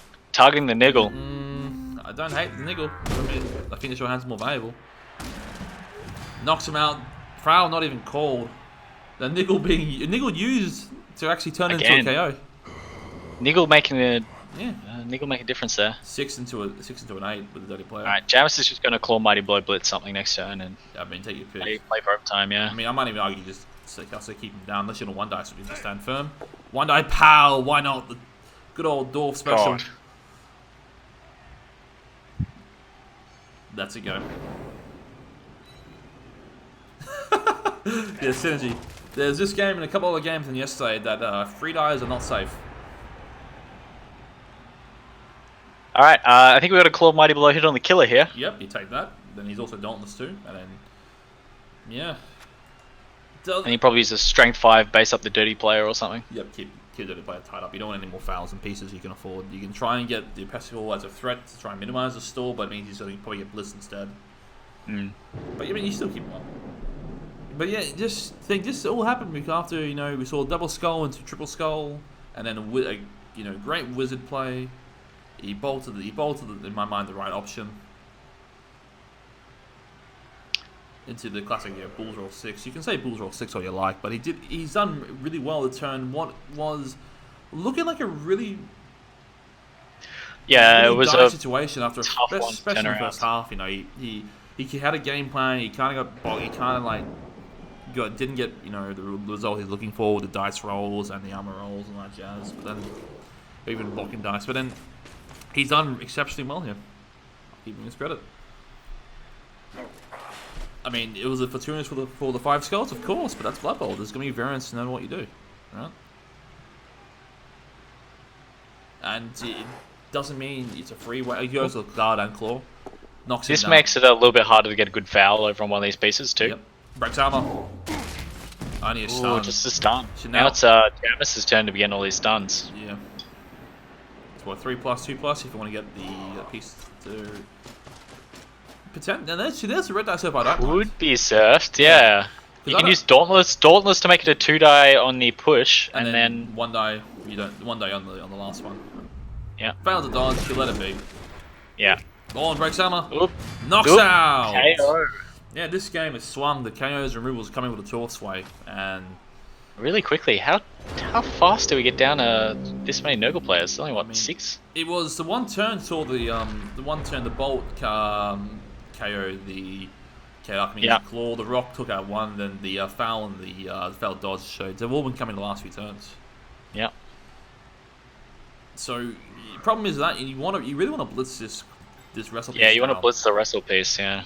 That's an issue, isn't it? Which means we can still surf it. It's just red dice. It's just just as I just GFIs, but not before you. Red die with the hobgoblin into red die with the. But you blitzing first, right?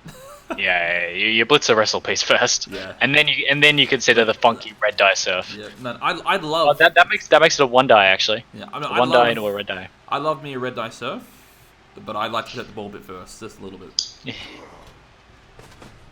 Yeah, let's not roll. Knocks a nice pow, big boy pow. Ball safe with a mighty blow.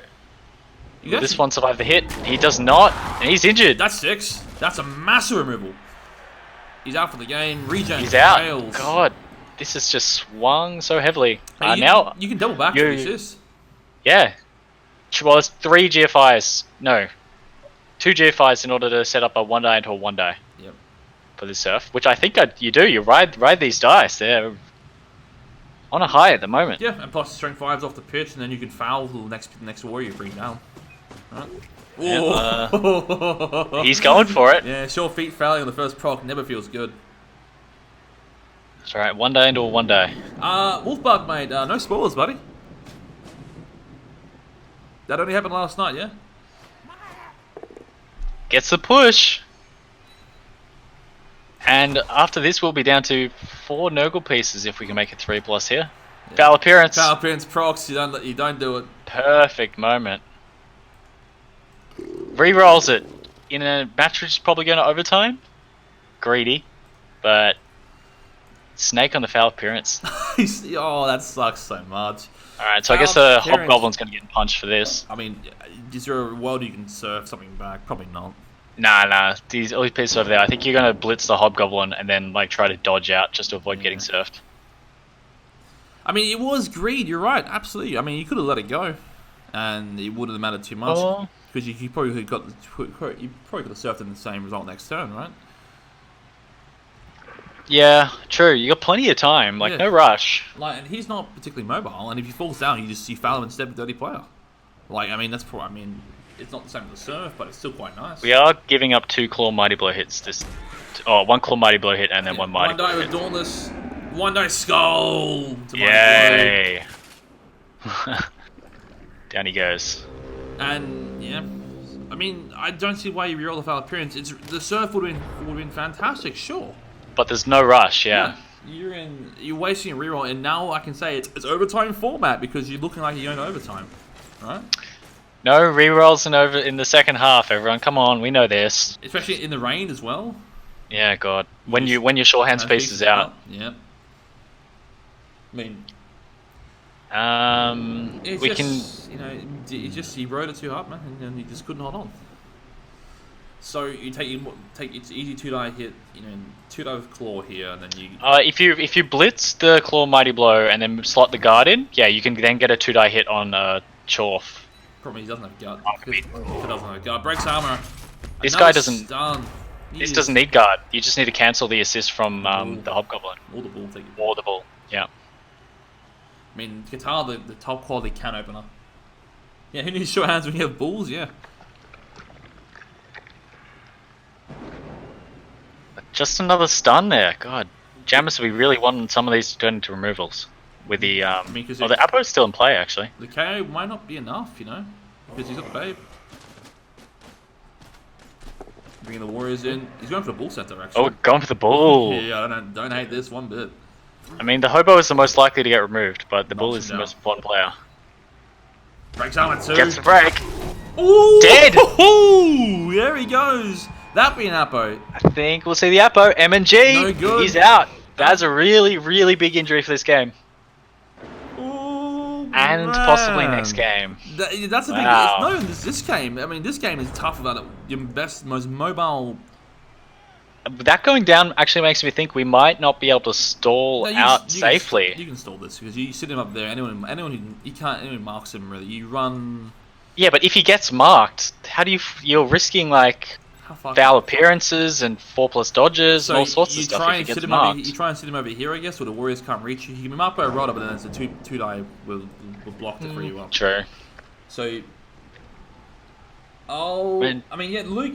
I mean, you're right. This is why you say double centaur because they have a nasty habit of getting themselves hurt. You know, but Shorthand's Hobo would still be really handy to win this game. Yeah, you don't have that bull centaur for the rest of the game either. Or next, if you get through this, next week as well, your best bull centaur's gone. Your best bull carrier's gone. Yeah, this Chorf team. And you know, like, if they make it, Jamis left his mark. Yeah. I mean, you're playing either Dark Elves or Skaven. Right, and that's not a matchup you don't want to have a bull centaur safety for. Yeah, that's the developed one. It has a break tackle, mighty blow, tackle. That's 3 very useful skills against both those teams. Yep. Yeah, and tackle light. You know, I mean, mobile tackle is a premium for Chorfs. Like it's a bull centaur's main role, right? Because Chorfs ain't too mobile. Alright, I imagine Rage Poo is considering. Is there another way I could try to surf this? I think there is a surf. No, you give it up. You need to protect the ball first, man. Like, yeah. You got like the thing is, you still need to score. This is the point. You have to score.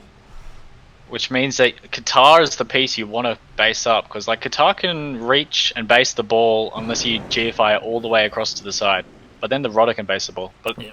Well, but the problem is Induction's right. Only does it so like Grasshop's okay. Hafak is good, but you don't have 2 good balls. You've only got 1 good ball. He touchdown gives him into MVP range. So and then even then you probably want to get break tackle. Almighty blow or tackle, like because break tackle. Block ball is on 9. Yeah, break tackle playmakers are so vital for a 12 team because if you he's just tying them down, it just makes him really sad. Unless if he doesn't roll double for Bloods or a strength 5, you know, because you take those because you know Bloods break tackle is just so good later on. I think you move the ball across there. You got short feet. You can chance a little bit, get into there, so you out of range of these Warriors, can't be touched or marked, and then. When the Rodder eventually comes for the mark, you just blitz him away, tell him shoo, and then you score on your turn 15. And, God, you don't want to, though. Alright, I think it's also worth noting that the Chorfs are down to, at best, I think you're at 10 for the rest of the match. Right, I'm so calling you the Jigsaw. Remember, you just said the Apo is still in play as before then Bull sounds like it dies next hit. Yeah. There he's got the claw pump hit. Makes the Dauntless. No good, pro. He's not going to knockdown. Pro. Nothing. Fail. That's okay. You push him. You can snap him. Actually, he's not doing a dick. Move the. I mean, that means Qatar is free unless the Hobgoblin comes around. Hobgoblin's going to have to take off the team, I guess. I mean, you can screen him off. So 1, 2, 3, 4, 5. Sit him here so he can't go direct. So he cuts off a movement. So he'll blitz through it and then mark the ball. And then if the ball is marked, you have to roll a 4+. Yeah, that's true. I think you have to do either 3 GFIs, or you have to score. GFI. And neither of those are fun. Appealing. And if the GFIs fail, you got to hope you don't break armor. And then you need a 5+, pick the ball in the rain. And if it.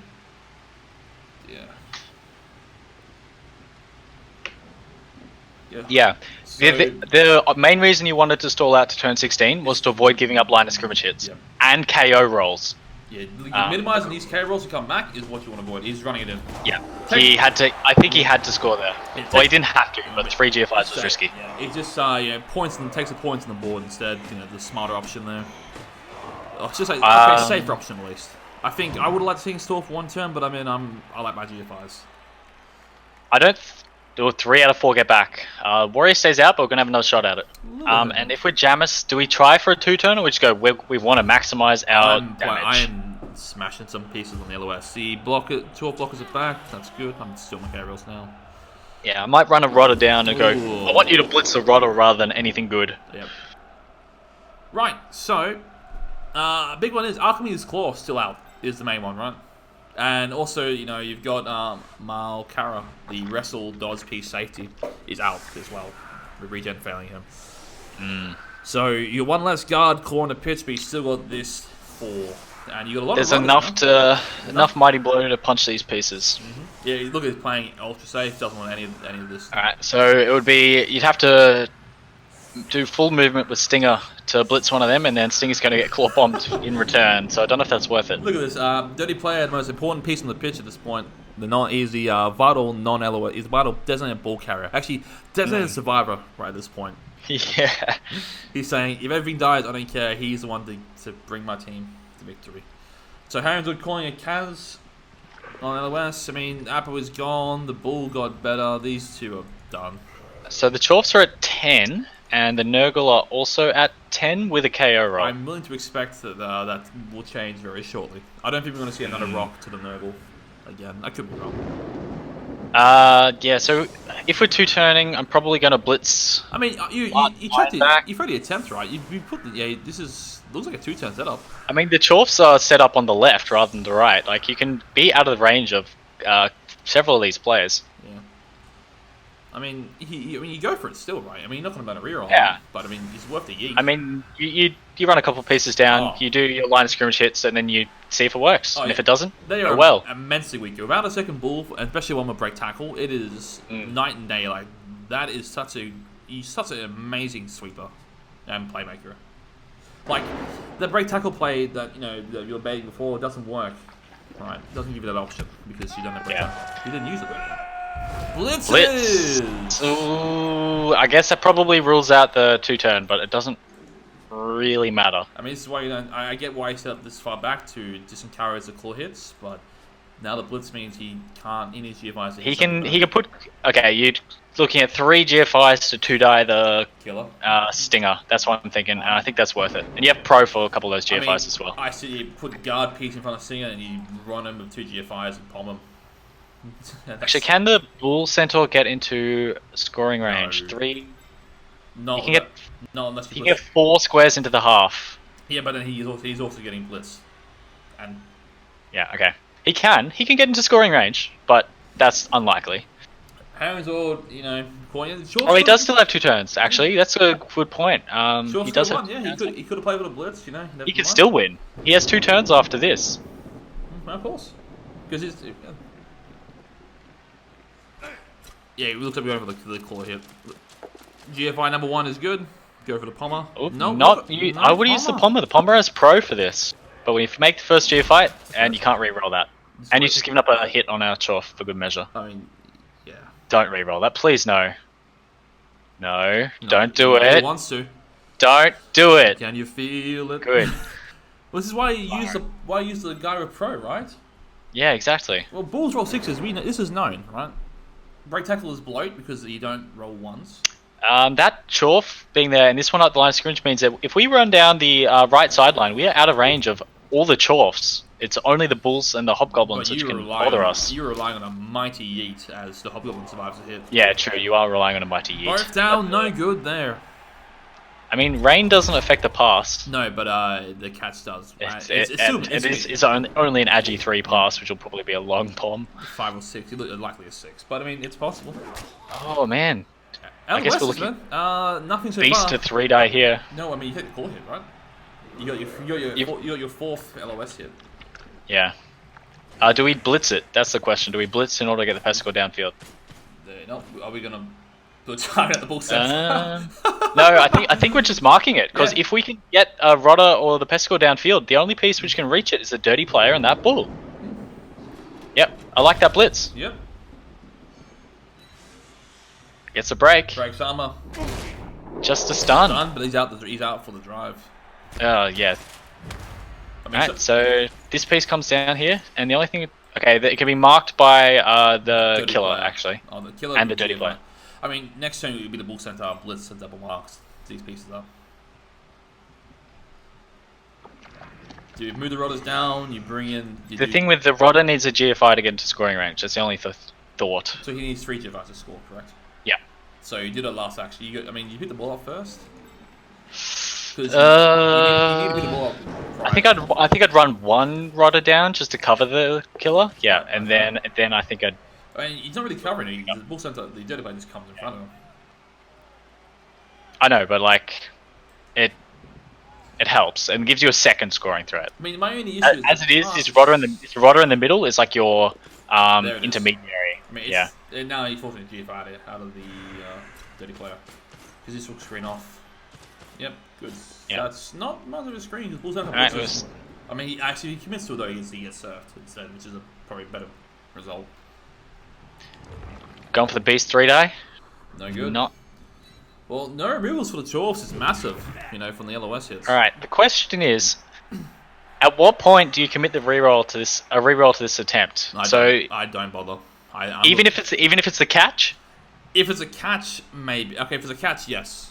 Because and then the GFI you would as well, obviously. Yeah, well, but yeah. probably not the pass. Yeah, if you're going, I just need a 2+ GFI, I'd never mind it. If that's a part you're gonna live and die by, then no. Makes the GFIs. Doing the GFIs now. Yeah. Got to be aware that if this bull centaur gets into scoring range next turn, you could lose the game.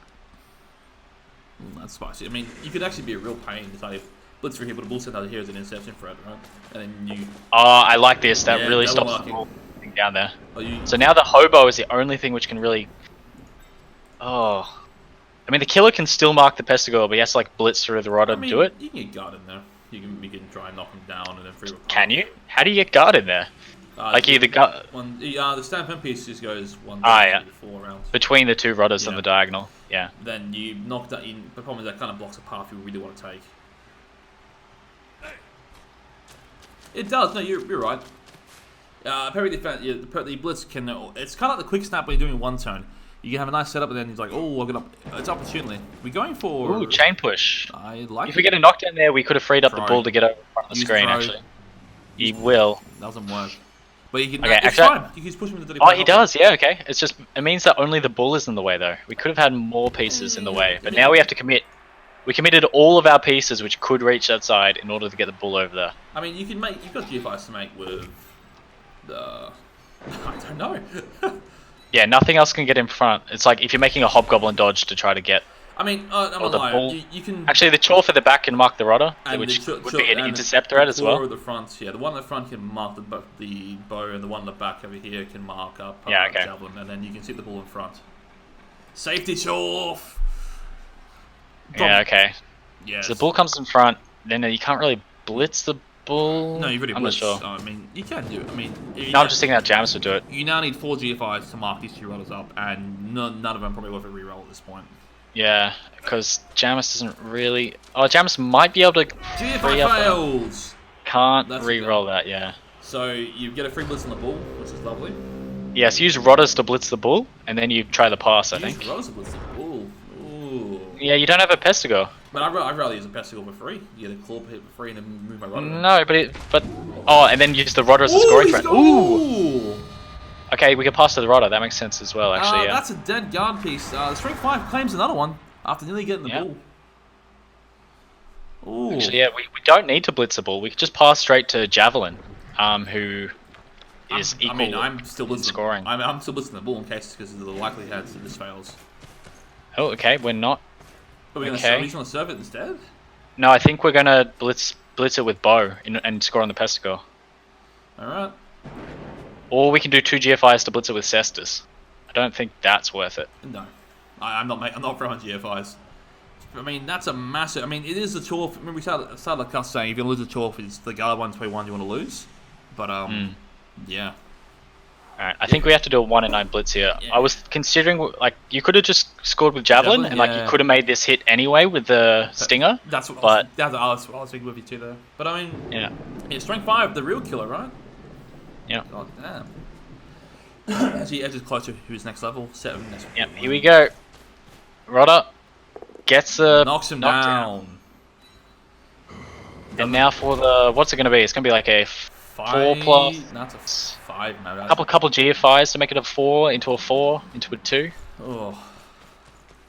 No, he's not doing GFIs. 5 makes the 5+ pass. Good. I think you commit the reroll. Yeah, I think I would. Now a 4+. Oh no. he had Did 2 the hard rerolls, pass. so absolutely worth the reroll there. The hard pass was done. I mean, you don't reroll the pass with a catch. Oh, it's so tempting to end a game in regulation. Oh, that was well worth it. And now you get claw hit. You get Just these 4+ rolls. The only 3 pieces have managed like the 4+ ball handling roll. There's the 2 sure hands pieces, and then that 1 bull center, and then that pass. And then also the. I mean, what do you hit now? You got claw hits onto a palm rudder. Yeah, and then you'd be looking at a mighty blow hit on Stinger as well. Absolutely. Your dirty player brings the assist, and then you just stand the ball up because you can't get surfed anymore. And then you. Unfortunately, you would love to palm it, but you can't because he's double marked. No, so the killer punches Warhammer, Oh, and then the dirty play comes around, and then Garrick does the blitz. Man, this is a classic 1-all grind, isn't it? It's been a great game so far. I mean, both coaches have been put on that. I mean, for turn 6, it looks like ReBBL was really out of it, but he's turned it on in the second half. You know. Yeah, so ReBBL had that really bad turn where he failed the foul appearance, then re-rolled into dub skull, and that really opened it up. And there's Jamis had the 5 skull turns. Palm this? No money blow used yet? No, I don't think I would. Let's it go. Let's it go. Jamis has no babe. Yeah, right. So you can move the 12 out of the way, so you don't have to make a GFI with this hobgoblin. Yep. You got stand bull center up, cancel the assist, and then you can really bring the heat. Yep, there you go. Moves out the way.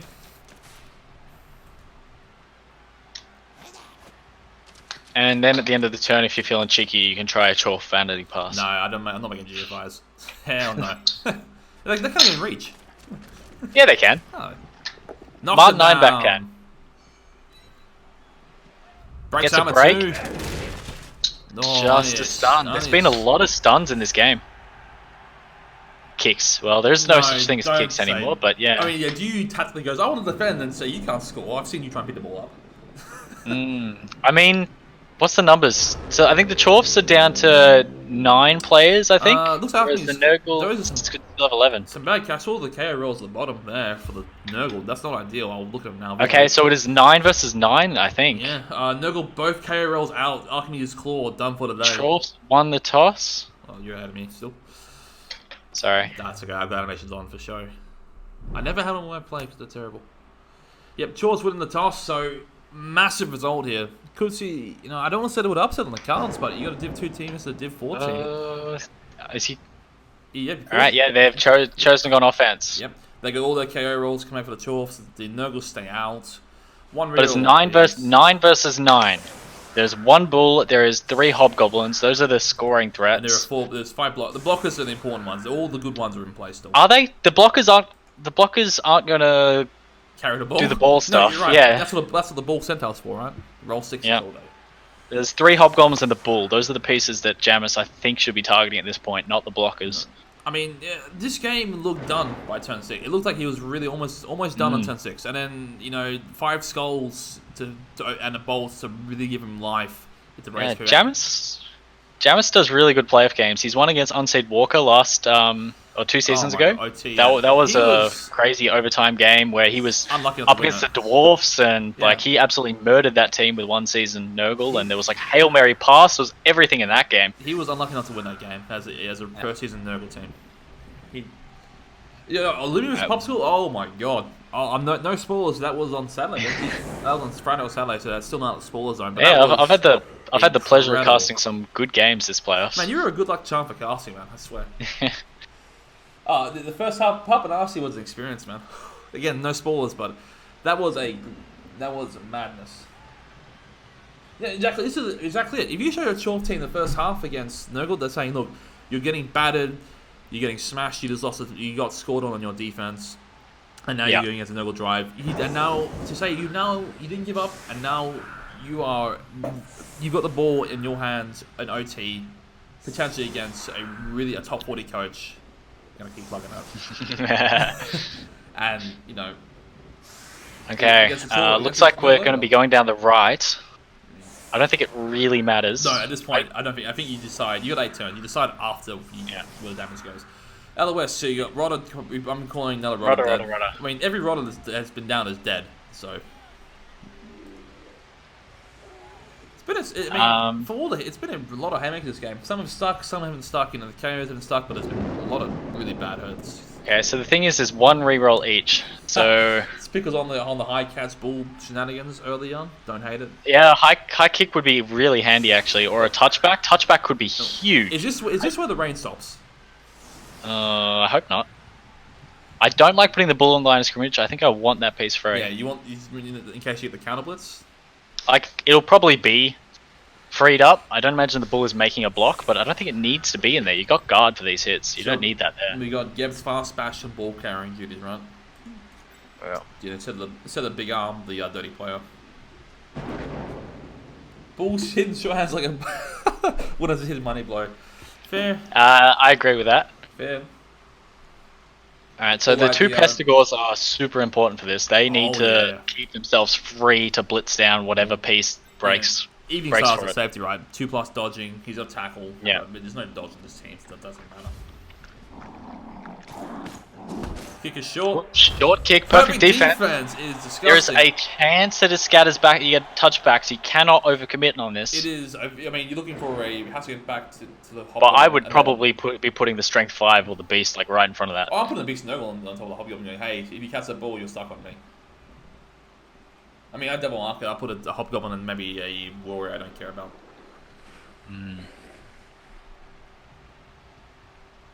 I mean, you can guard. You can. I mean, the Dauntless means you can't really guard lock them down. That's the problem. Yeah, no, it's just you'd probably set up one square in front of them all. There's a rudder. You can't go hard left, but you. Yeah, I definitely still set up in front. He still stinks, so the serving presence. It's an unlikely catch, and plus you need to. The scatter for this is, you know, worst case scenario for Jammers is he fumbles over the line, gives the ball, and he runs hard left, and this is runs hard right, and he's probably done. Yeah. Like if fumbles over the line, touchback, bull buggers off to the right. But that is, you know, a 1 and 8 scatter into a 3 out of 8 into a 3 and 8 scatter. Yeah. So it's plus the 5+ scatter catch fail. 6 because it's in the rain marked and in DP. Oh, yeah, yep, true. So it's, you know, it's a lot of, it's possible, but it's really long odds. The beast's in a good spot. Stand firm, guard. That's enough guard on that side, I think. Yeah, he's just. I mean, the bull can make the punch. Actually, no, it can't because the killer doesn't have guard. Yeah, okay. That does tie it down. No, you mark it enough. Dauntless could do it. You don't want him catching. You don't want him catching and giving it back to you. If he, it's kind of hard. It's kind of a case of down view, don't. If you don't mark him enough, he'll catch the ball. And if you mark him too much, he may fumble it and cross the line. You know. I'm okay with this setup. I'm worried that you know, if he just. I don't think there's a way to break through this safely, so I'm happy with this. Yeah, you're right. I mean, actually, I might pull Stinger back 1 square so he can't be marked. I was saying like by a blocking piece. You can move the beast. You got to 1-9 the beast. Right, if you move this guard piece to the left, to the right of the beast, 1 out of the beast, and then you can kind of make a little cage up here, I guess. You don't really want to be doing 1-dies with the ball right there. No.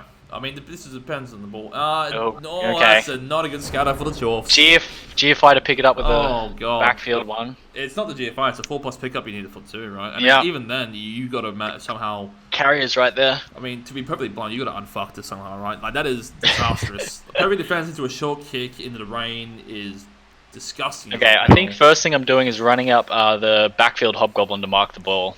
Yep. I mean, you might even have to... actually, you can probably... You can use guard accounts assist here. You can actually get a 2-die blitz onto Evening Star.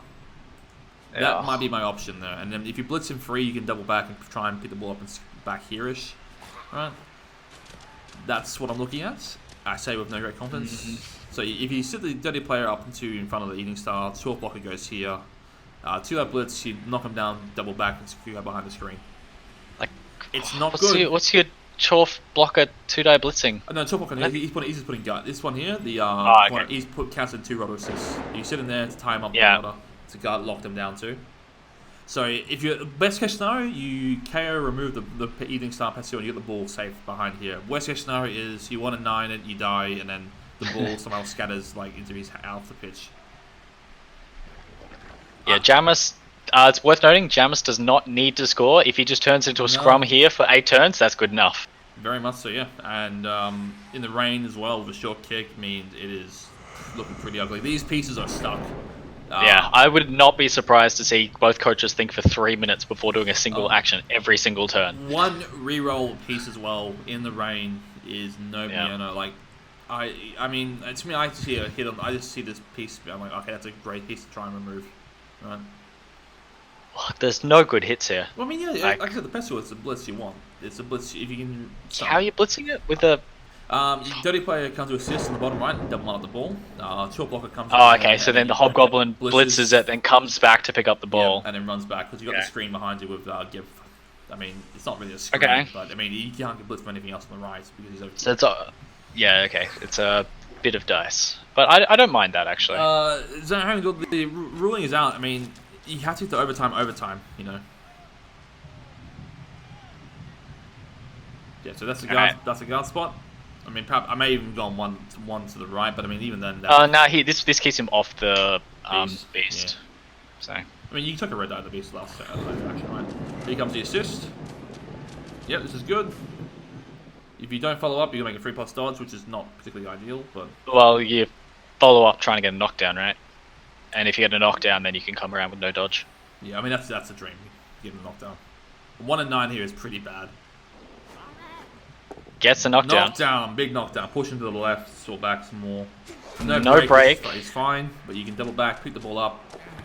3. I don't think I would re-roll it, which is really weird to say. Good news is, the beast can't get onto the ball there. I mean, he can break. I mean, the beast has break tackle. Yeah, but I mean, you can't really get through. He actually can. He blitz Alchemy's claw. He Roddick can knock it. Yeah, okay. Good I mean, there's a chance that it gets knocked out of bounds here, but probably not. So what? Alchemy's claw blitz and Roddick onto this. I mean, a Roddick. If the beast makes a block, the Rodder can free up the other Rodder, and then you can scatter the ball out of bounds. But I don't think you're doing that. Qatar blitzes the Martial Ironback, the middle blocker. Then you 2-eye this claw blocker away, and Beast break tackles through to mark up all 3 hobgoblins with tentacles. I wouldn't be surprised if we just blitz the beast and go, the bull. And go, that piece is really annoying. But I think we want to. If we could get the beast on the hobgoblins, I think that's a really good goal for the turn. No, so that's exactly it. Rain makes it so ugly to play offense in. You want an offense because it gives you the best chances of winning this. It lies in your hands, but the rain is killing you because 4+ every action sucks, man. All right, no mighty blow on this blitz. Dirty player, he's going down a piece. He's going after the ball carrier, and. Alright, that gets us a 2-die block with a rotter. He's just knocking pieces down here at this point. And then they bring your other rotter around to try to base up. Synergy calling for the double skull. I say we've seen enough of those if you're jammers. Yeah, I'll say if you're right. If there was ever a time to choose defense, this may have been it. But I mean, yeah, I mean, even the risk was that if actually, did you know if the KOs were back at the time that you had the toss? Yes, you could check them. If you had ammunition on, you see the KOs coming back. It does so you knew there was 9 versus 9. And the problem is, if you're the Chorf, you're going, do I want to eat another claw barrage? This one could be a little worse than last time. True. But the Nurgle have the sure hand, so that's the risk that you don't want to give. They're better at the offense than you, even with the even numbers. I mean, jokes aside, I'm the ball carrier. I roll 6s all day. Yeah. Alright, so we have a Rodder 2-die, we have a Rodder 2-die, we have a Beast 2-die if he wants that, or the Beast break. I hope we see the Beast break tackle. If the Beast gets on these 3 hobgoblins, that's a really rough thing to come back from. Plays doesn't. He has to he knocks him down. No, that break tackle play is on here, so the Rodder comes down and the Beast. Because it's not unless you're gonna blitz. 1, 2, 3, 4. You're gonna blitz it. I think. The Rodder moves, and then the Beast comes around the back. Well, no, because you can just blitz it through and he's already blitzed the ball carrier blitz. But then that's what I say. I would love to see Qatar blitz the Martian. Then you do that one. No, exactly. Yeah. Perfect defense and short kick is diabolical. It's absolutely evil. In the rain, it's just a. Yeah, and when you're already down players, so you don't have the coverage to begin with, it is not fun. Do we take the 2-die or the Beast? Beast break tackle. There it goes. Works. Look at him go. Swimming in the rain. The very first time this Beast has ever break tackled. Look at that. 4 tentacle buddies. That is bad news. 1 and 9, you eat it. And it's gone. Okay, I think we copped that, because I think these 2 warriors should be enough to tie this up. Although, actually, the Chorf does have Dauntless. Yeah, Aussie, just me speaking that, sitting back a bit further, because it's pretty hot in here. But yeah, No, as you said, that's the player advantage number now to the Chorfs up by How do one. we free something up? This is it, I think How do you... Everything you want is tied up. Like, you got a Dauntless Blitz and then... Okay, the Dauntless... If the Dauntless gets knocked down, but it's stand firm, so you can't even follow up to be an assist. I mean, you might even have to chuck a red dice at the Beast, unfortunately. It has stand firm. That sounds so bad. I know. The Chorf can do it, so it can be a 1 in 4 chance of actually getting knocked down rather than a Hobgoblin. Horny spotted. If you play meta and go, I want to protect against the against playing the rain, it will go to Sunny every time, right? It will go perfect weather. And then this is it's more me sitting farther back, Ozzy. He doesn't even have like a red die, like a 1-die blitz on the Rodder in order to get off the Beast, because the Beast does guard. It's just it's such a good placement for Tentacles, right? But I mean, that's why this rain has been screwing over both teams pretty hard. But that's the risk you play. Sometimes, I think the rain screwed over the Chorfs more than the Nurgle. As of right now, it's definitely screwing over the Chorfs. I mean, the perfect defense as well is just a real kick in the dick, because you just ruins you lock down. I mean, that's what happens if you try and that's the problem if you try and commit all 8 or 7 pieces to the LOS. That's what happens if you get perfect defense on. Dauntless fires, knocks him down. He'll stand him here. Yeah. And I think I piloted on. You need the removals. No. He's done. Next turn, he's only one moving him. It bombs anyway. Knocks him out. You got like 7 more turns. You got enough time to get back up and get back in the fray. You don't need to score immediately, and we've just removed 2 Nurgle pieces in the last turn. Yep. So we've got one player. He didn't. He removed one player. One turn took out 2 pieces. Not bad. And now gives the Bull Centaur a 1-die blitz off if he really wants it. Yeah. So 1 die. I mean, you can 1 die on a Rodder here, then you got a 1 die on a Nurgle Warrior. We have a red die on the...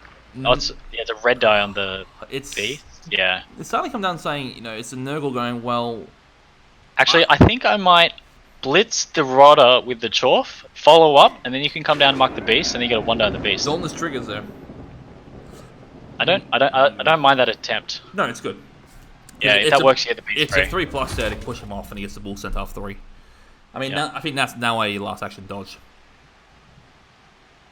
You can try to get if you can mark up the Beast, you can get a 1 die on it. If you can get another Chorf over to it, you can get a 2 die on it. Actually, you could also 1 die the Warrior as well, in the middle in your guitar, if you really want to. Yeah. But like if say Martin Ironback dodges to mark the Beast and the Rodder, then Geb's Fast Batch can 2 die the Beast, and then you've got Kadeb who can pick up the ball. Where's the 2 dice? Because if you get the guard over there, you'd have 3 assists. I see 2 assists. You got Good. I mean, Rodder's marking up Geb's, and then So if you mark the Beast and the Rodder, then Deb, gotcha. Kutan, and Martan would be the assists. So I missed placement there. That's on me. So you can either do that by dodging or 1-die blitzing Javelin, where if you get a knockdown, you can do it. 1-die pow! Ooh, so that works too. Dirty. The Chorf special. Yep. Okay. Now this is going to come over. That exact square. And now, so this is where Foul Spirit's procs, right? Yeah. Foul Spirit all stand firm. 1 die has been really, really good so far. I mean, that's what he has to do. I mean, you can monitor saying 1 die is dirty, but like I just did then, 1 die power is always for bad. That's not good enough. Stays there. Is that stand firm? Not going to be the reroll? No. You need it for pick up. Because this is a sideline. If the sideline scatters poorly, then that ball's gone. And Stinger is back here free. That's a really good piece to have free to just... Oh, yeah. Yeah. Like, this piece needs to be the safety, because if you can mark everything up and just get a Hobgoblin downfield, that's it. I mean, I think Stinger blitzed the claw guard piece that's on the... I think you just move the bull now. You try the bull dodge. I don't think you try to go for the ball. You can go for the 1-die Rodder hit if you want. Well, you can move the bull to make it a 2-die, but it's 2+. Go for 1-die. I mean, push it both down is fine. 1-dies have been good so far, and dwarfs do love a 1-die. Dodge fails. Can't reroll that. Let it be. Ooh, stun. That's really thick skull saves him though, but the stun is not very good. All right, so this warrior can now tie up these 2 Chorfs. This game's been a mess, hasn't it? God damn. Man, the other warrior stands up to free up the Rodder. He can't. He's got stand firm, so he can't tie up the Dauntless one. Oh, okay, yep. But the Dolans one can't go anywhere, so. It's Oh, on you the floor. can make a GFI. Yeah. 6 skull proving its worth, you know. What's the blitz? There's a one die. There's a one die to scatter the ball. I don't think that's worth it. Oh, we can blitz. We can blitz the dirty player and chain push to scatter the ball, but you'll be pushing it off the beast. No, I don't know if that's worth it. Nah, I'm not touching that mess in the side. You just leave the ball on the ground. Yeah, I mean, why? I'm saying, look, it's your drive. You got to do something to fix this up. Yeah. Noble don't need a score. Because you know you got a 2 dice onto Grashnak, not to Gizar, sorry, not Grashnak. Yeah. No, yeah, Jamis touched the beast about 3 times all game, and then that included the break tackle play you just saw last turn.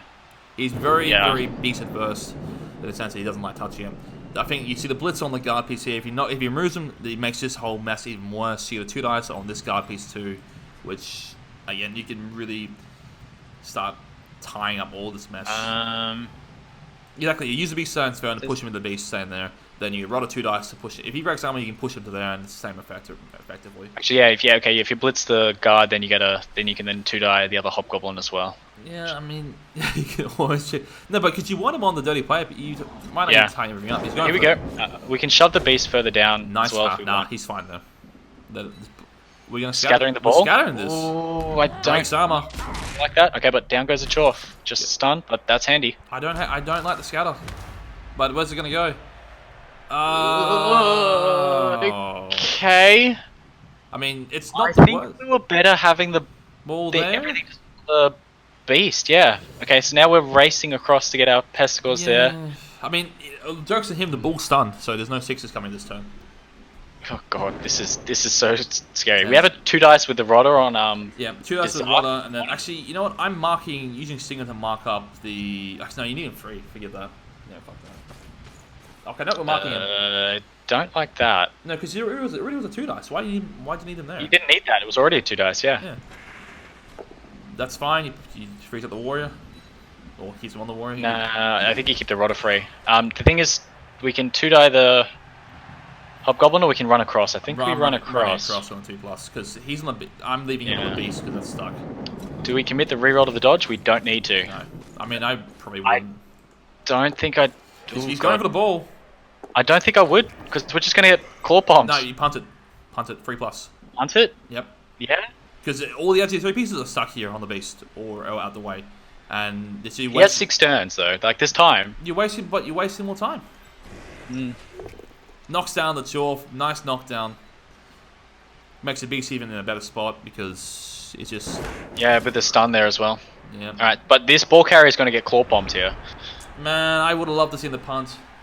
I mean, yeah, you get claw bombed either way, but if you punt the ball, then you know this isn't getting anywhere near the ball until for the next 2 or 3 turns, and then he needs. I don't like Stinger being here. I'd much rather would have had Stinger free because Stinger's gonna have to come across, or this rodder has to come across. I mean, Zord, if you're getting claw bombed there regardless.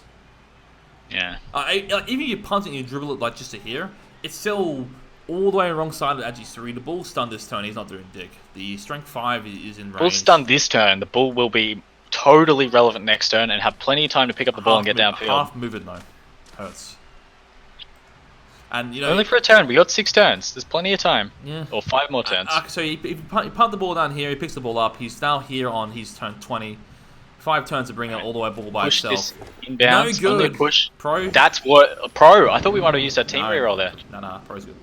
Just Although pro. actually, if you didn't get a knockdown, then this piece runs off, and then that's it. Because then James gets his reroll to 1 in 36, and no break. No, you palm this though. You palm it. You need the break. I mean, you want to show hands off the pitch. Yeah. If there's ever time to palm it, this is it.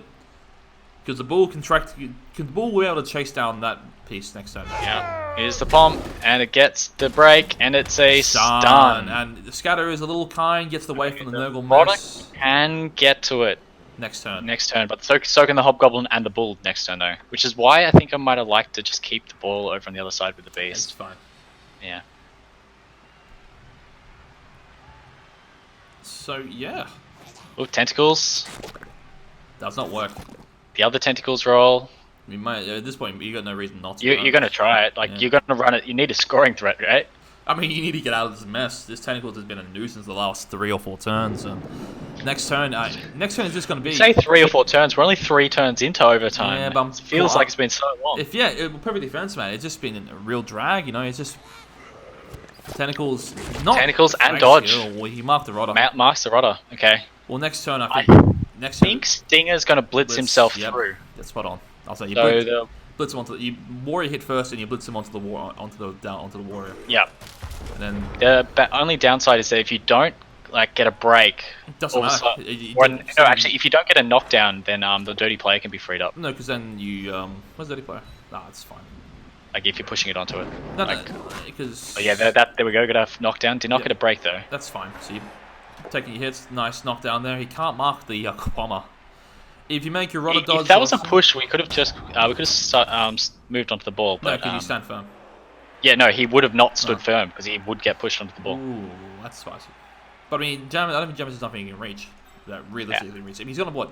You blitz with this with Stinger. You try and mark. Oh, the only downside is that if Stinger blitz and picks it up, he can't punt. No, so I might blitz. He's gonna mark the ball. Oh, that's a beast of Durgle block. Jesus. Because he wants his rodder freed up.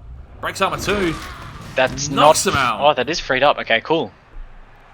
Yeah. Alright, so the rodder can mark the Hobgoblin, I guess? Or the rodder can blitz Galzark if you want Stinger to go? No, because you're going to blitz the Chorf and then you're going to mark the bull center up. Yeah. Because at this point, 1 and 9, this might be the reroll. Oh, let's go. The thing I'm terrified of is the bull centaur getting the ball and going, because you can't catch it from this position. Man, he's not going very far this turn. He doesn't need to go very far. The only piece that can chase it is Evening Star. Which he'd be able to outrun him next turn. But you're right, there is a real danger that if the bull center makes his pickup roll, he is gone. Yeah. And then you GFI to claw palm the Zua as well or something. And I think that was the reroll there. I would have happily taken that, stuck him on Nurgle Warrior, and then I would have ran down considering you don't need to worry about the pickup, that was a very important roll. But even getting on the beast, getting on the bull doesn't matter because the bull just blitzes you off himself. That bull is very. That said, it's also very easy to He's gonna have a Nurgle Warrior free next turn, right? Oh no, you might just palm. You might just palm the Strength 5. He could have a Warrior free because the Strength 5 can free up the other one. No, but Strength 5's gonna be about to get claw palmed with Dauntless. Yeah, true. Oh, there is a GFI to do it. Yeah, this looks like a claw palm hit. Do we do the claw palm before the pickup attempt? Yeah, we do. Yes, we do. Roll the GFI fails. Pro. I don't think we can or do we have to re-roll because the ball carrier? Pro fails. Pro fails. That's the window gone for that one. Ball carrier has a 2+4+ with sure hands. Take your blocks first. And that's the one I think you punt. Well, I mean, no, you don't. Why punt? You can just casually saunter along. But now because the bull chases you down. But you can mark the ball. You can mark the ball to blitz with Singer. But you should have last turn. Like my concern is now you've got both these Chorfs marked up. There's a blitz, good enough. You can put him on the rudder. He's out to play for a bit. Who cares? I think we put him on the bull. Yeah, I'm saying Now Singer goes on the bull. My concern is Alright, 2+4+. Yeah, I mean take that block first with Garang, right? No, you don't, because you push it onto. Actually, no, yeah, you're right. You don't push it on the ball. Ooh, I would re-roll that. Yeah, there it is. I mean, again, 2+ gonna fail, or take your pick, right? Alright, so now the 2+ doesn't matter, so it's just the 4+ with sure hands. Yep. So he took one dice roll to eliminate 8. Like the 1 in 36 is less. Actually, a 1 in 36 to eliminate 1 in 6 makes sense. Yeah. Makes the Sure pickup. hands is gone. The pressure's on now for the 1, Chorfs. 2, 3, 4, 5, 6, 7. 1 GFI to score next turn. You don't even need to score. He's got to be down that. No, but if you score, that's it. Of course, that's it. Yeah. But if you fail and the ball scatters out of bounds, all of a sudden the bull centaur can get down the other end. The Chorfs need a hero. Is it the Hobgoblin? so the rodder is the Hobgoblin's looking at a 3+3+. 3, 2. And then until you need a 5+ for the knockdown there. The block won't do it. The Bull Centaur is a 4/4 with the built-in reroll. This isn't the Dauntless one. Or if this guy had Dauntless, you might have been able to free up a Chorf to mark the ball, but you can't. It's got to be. You say you just want to mark the ball. Probably he's got 2 hands. Sorry, that's the problem. So you can just mark the ball and go. If you roll a 1, then I'm back in it. But yeah. So because the problem is you're a neutral, so you have no power over this game. Unfortunately, I know and this it's is so stressful. Yeah, if you're playing your game, you have full control, and you can accept that this is my. I know what I'm thinking. I don't know. Well, also to be fair, Pickle's game was that 48 hours ago. I'm not sure, but it wasn't quite as tense as this one. No, I would say tense in full jest of the Beast of Nurgle, right? But no. Yeah. This has been a marathon. It's been a fantastic game. And yeah, here we are at 2 hours in. Considering how this started, we've got a full house, 48 people watching on. Fantastic results so far. I mean, no matter how this goes, both coaches can be proud of the result. It's just, what do you go? You back to 3 for 3 with a reroll, you back the and try and go for the ball with the 1 dice, or you back the bull center play to knock him down and try and contain him. I think we used the bull centaur to try to get in front of it, and then force him to roll multiple dice to score. It's a good game because both coaches have been playing exceptional. We've got an armor break. There goes a Rodder. Knocks him out. We're really running out of numbers. Not many players left on this pitch, but that frees up the dirty player who I think can mark up. Can we bring back? Do we bring him back, or do we run him forward as a scoring threat? We only have so many turns. Are we gonna for? We can. We have 4 turns though. That's enough. I mean, you can come forward. He's a scoring threat.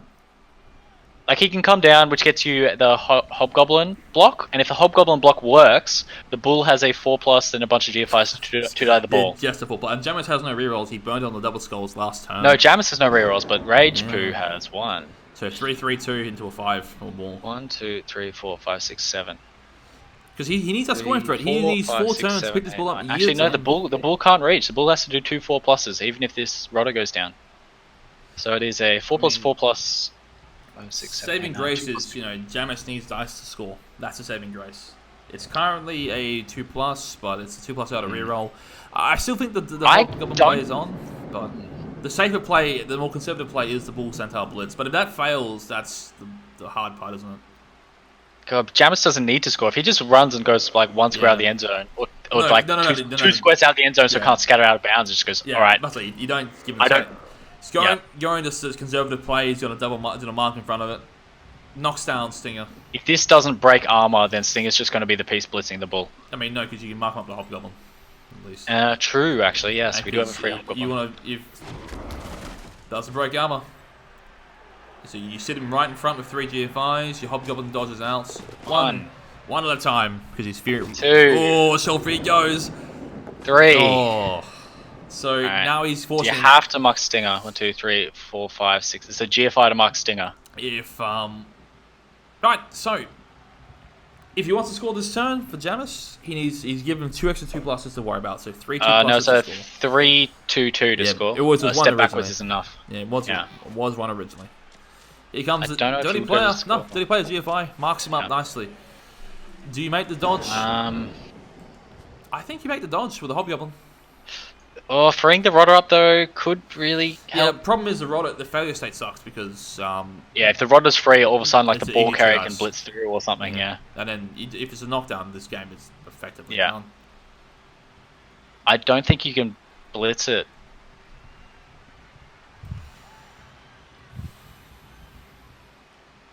God, 20 seconds left for the turn. Road's pretty I don't think you can dodge. I think you have to leave it there. The thing is, you got 3 turns as the next turn. You have a scoring threat because he chose it. The other thing is that the Strength 5 warrior can currently free up Qatar to get back there as well. That's the worry. I mean, you can chuck over you would. No, lets it be. Puts the onus on Jamis. Raisu has 3 turns. Oh yeah, this Chorf. We do have a Chorf scoring threat at the moment, and that piece is not going to be marked by Jamis. Single Chorf scoring threat. He's in disturbing presence. He's got to waddle his way free. He's got 3 turns. He doesn't even need a GFI. It's the catch I'm worried about. Alright, I don't mind this. If this breaks armor, that could be enough. No, because he's going to mark him up, and he's going to mark the ball and dodge out. Jesus. Yeah. Is he going to dodge out? Yeah, he's going to dodge out and go left. You can't just stay here. No, it's go left. Because if you're going to go left, you make a mistake. Make the pass so far away as make it hard to pass back. Dodge is 2+. Good spot. Okay. So don't GFI. Yeah, stay there. Can't go out of bounds. He's 1-9. Doesn't work. So that wasn't to free up Qatar. Okay. No. He's happy to have all these pieces stuck here on him. Yep. Just keep it all tied up.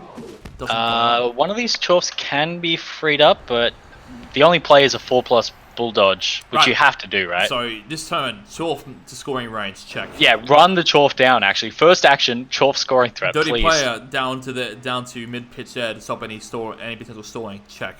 Bull set. Yeah. You dauntless here to try and get the warrior off, and then you can use them to time up Stinger, and then you go for the bull centaur blitz.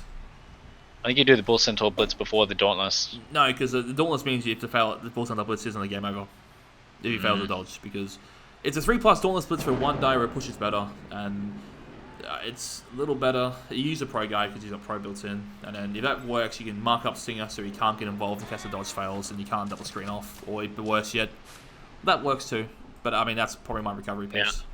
Yeah. No, I think the bull's going to be trying to do the recovery himself, but then, you need like a really good scatter and a bunch of GFIs in order for the bull to actually scoring threat. There goes the scoring threat. Look at him go. He knows he needs it. Move over safety. Look at Waddle. We've got ourselves the scoring threat. Yeah, scoring threat Chorf. What was it? The old classic on the Blood Bowl Blitz is scoring threat. We've got the Chorf Chorf tight end, right? That's what they use. The anti-free Chorf blocker. Yeah, this is how Games Workshop thinks Blood Bowl should be played. Like, he's a good strong piece. He's not going to get knocked down when you put him up there. He has block. He's sturdy, thick skull. Yeah. I mean, yeah, right back up, waddle into the end zone. I mean, this is a great advertisement for Blood Bowl, isn't it? A game, it's swung back and forth. It's in 2 really good coaches. You know, knockout Blood Bowl as well. You've got 3 turns left for Rage Poo to try and save the game. Yep. Okay, 4+ to. Oh, makes not the even dodge. nearly. Bulls roll 6. Gets the power. Bulls continue to roll 6.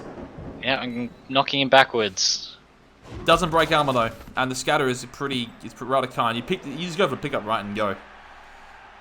Yeah, you go for the pickup. Funny, you might be able to catch up to him. How fast? Well, the thing is, the bull can't get into scoring range itself. I don't think. Man, 1, 2, Bulls 3, roll 4, 6. 5, No, 6, the 7, reroll is 8, gonna be 9. burnt here. Yeah, the bull can't score himself. No, but he's gonna have to yeet it probably. That's why I didn't want the dirty player. Yeah, the bull, which is why you're nervous about this reroll. Bull does not roll 6, and that's a very kind scatter. If you Jamis. So there's a 2+, 4+, 2+ to score. But honestly, the 4+ being built in. Yeah, I think I'm using Stinger to blitz and then mark the ball. Blitz is not good. He's freed up the edge. He's 3. Yeah, that's okay though. So you want to cover the ball. Yeah, you're right. It's been the god scatter if you're Jamis at this point. That you could not get any better than that. Yeah. I mean, that's the second time in the overtime he's had the gold scatter, right? Where it's scattered like on the cross there and there. So, is it fate? Is it almost a lever? How many pieces does he have left on the field? 1, 2, 3. Picks the ball up. Do you take the GFI? Do we stay Takes here? It in. Oh, there we go. Game over. That was stressful. So stressful. Yeah, right. The GFI could have been terrifying. You know, if that scatters up north, the Chorf scoring threat. Oh God. Can you imagine we're just watching the Chorf do 5+ pickup to win? Oh man. Big ball play. That was a game and a half, mate. That was exceptional. Oh, the bull leveled and the Rodder got the MVP. So, the dead Rodder. Yeah, the bull deservedly leveled the dead Rodder MVP. Of course he did. Yeah, that bull did a lot of work in that overtime. We were talking about how that was the lesser bull, but it did a lot of work in the end. Man, outstanding game, right? A couple of deaths, a couple of good armor breaks. You know, they're both throwing punches. Jamis, you know, had more blocks because most of them came off the back of that first half where he just got bogged down, wasn't it?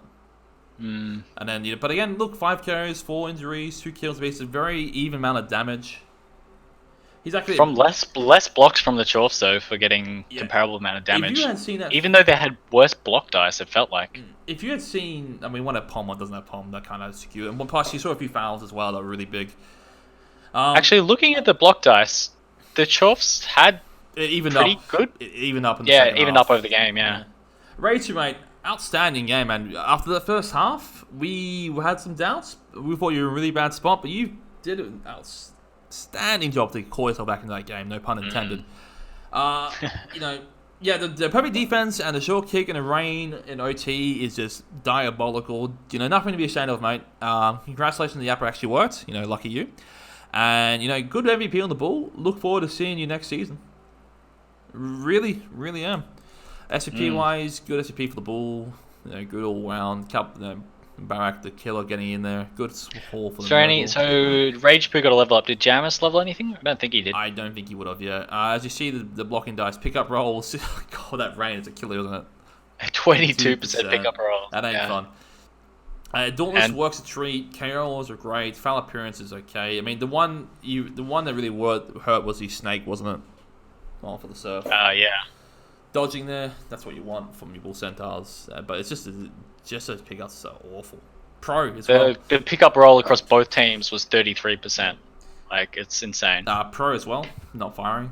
Yeah, that was unfortunate. If fired early, that was it. Blocker dice, good, even spread. You know, a few more both downs than you want to see, but that's fine. As for the Nurgle armor dice, 39%. You know, 39%. I thought there was a lot of stuns in this game. Yeah, they just stunned each other a lot. If a few things are stuck, you know, wake up Karo is spot on. Beast, you don't only have to hit 5 times in the game. Dodging, good dodging, but it's a lot of 2+. GFI is perfect. Your blocking nice, again, even spread a lot. I mean, there was that, you know, what was that, triple skulls? If I can find it. The dub skull into pushes, and then the triple skull on the next hit. Can't even find it. That's a shame. It was there, I think. Oh, I'll find a player who threw that. What's a guitar? No, not guitar. It was the strength 5. Which is Archimedes. No, Archimedes is not strength 5. It's Zaya. Yeah, Zua. Oh, it's somewhere. I don't care. But yeah, terrible. That's not showing it. Yeah, it doesn't exist, right? But I mean, outstanding game, guys. Well played. What did the Bull Center? Roll. I'm curious, man. For the rest of us in chat. God, what's pinging me? Discord. And Chalk one up for the Big O. Congratulations, Jamis. I don't know. With that said, actually, I might as well check when is the next game due to start. Worth checking. Because, you know, if you think you had enough, if you think that game was good, but wait, there's more. Oh, jeez. Yeah, Sand Dune is up in half an hour. Sand Dune versus, I forgot his opponent's name. Please forgive me. I've got it here. Forgive me. Versus the Baltimore Ravens. That being Blotterplop. Clever name. It is Sand Dune's 2K Dark Elves versus Blotterplop's 2200 Dark Elves. That is on paper an exceptional game in making, isn't it? Yeah, I'm really looking forward to that. Sand Dune is a really good coach, and Elfmir is very interesting. Strength 5 Bull Centaur, did he? No, surely not. I can check that. Edge up on the bull. I mean, it's okay. I don't hate it. I mean, it's okay. You do have that movement hobgoblin though. Yeah. I mean, he's got options, right? I don't look. Yeah. What do you need Agi up on a bull for? They always roll 6s on the pickups anyway. I mean, it's gonna. We won't get into debate. It's divisive. Some people love it. Some people hate it. Look, in that case, I've been excess. I've been joined once again by the wonderful Surge. Right, thank you for coming on. No worries. Thanks for having me. Pleasure, man. I only hope the rest of the games are like that for the rest of this class. Because we'll be in for a treat, won't we? Yeah. God, it's so stressful. Anyway, yeah, I know. Catch you guys later. Roll 6s, guys. And again, 20 minutes. I think it's on Crusaders covering that stream. So you just keep your eyes out for that one. Yeah. Take your tea, right? Get your food, get your snacks. Enjoy your long weekend. And, you know, ReBBL playoff Blood Bowl. Get to it. Thanks for watching.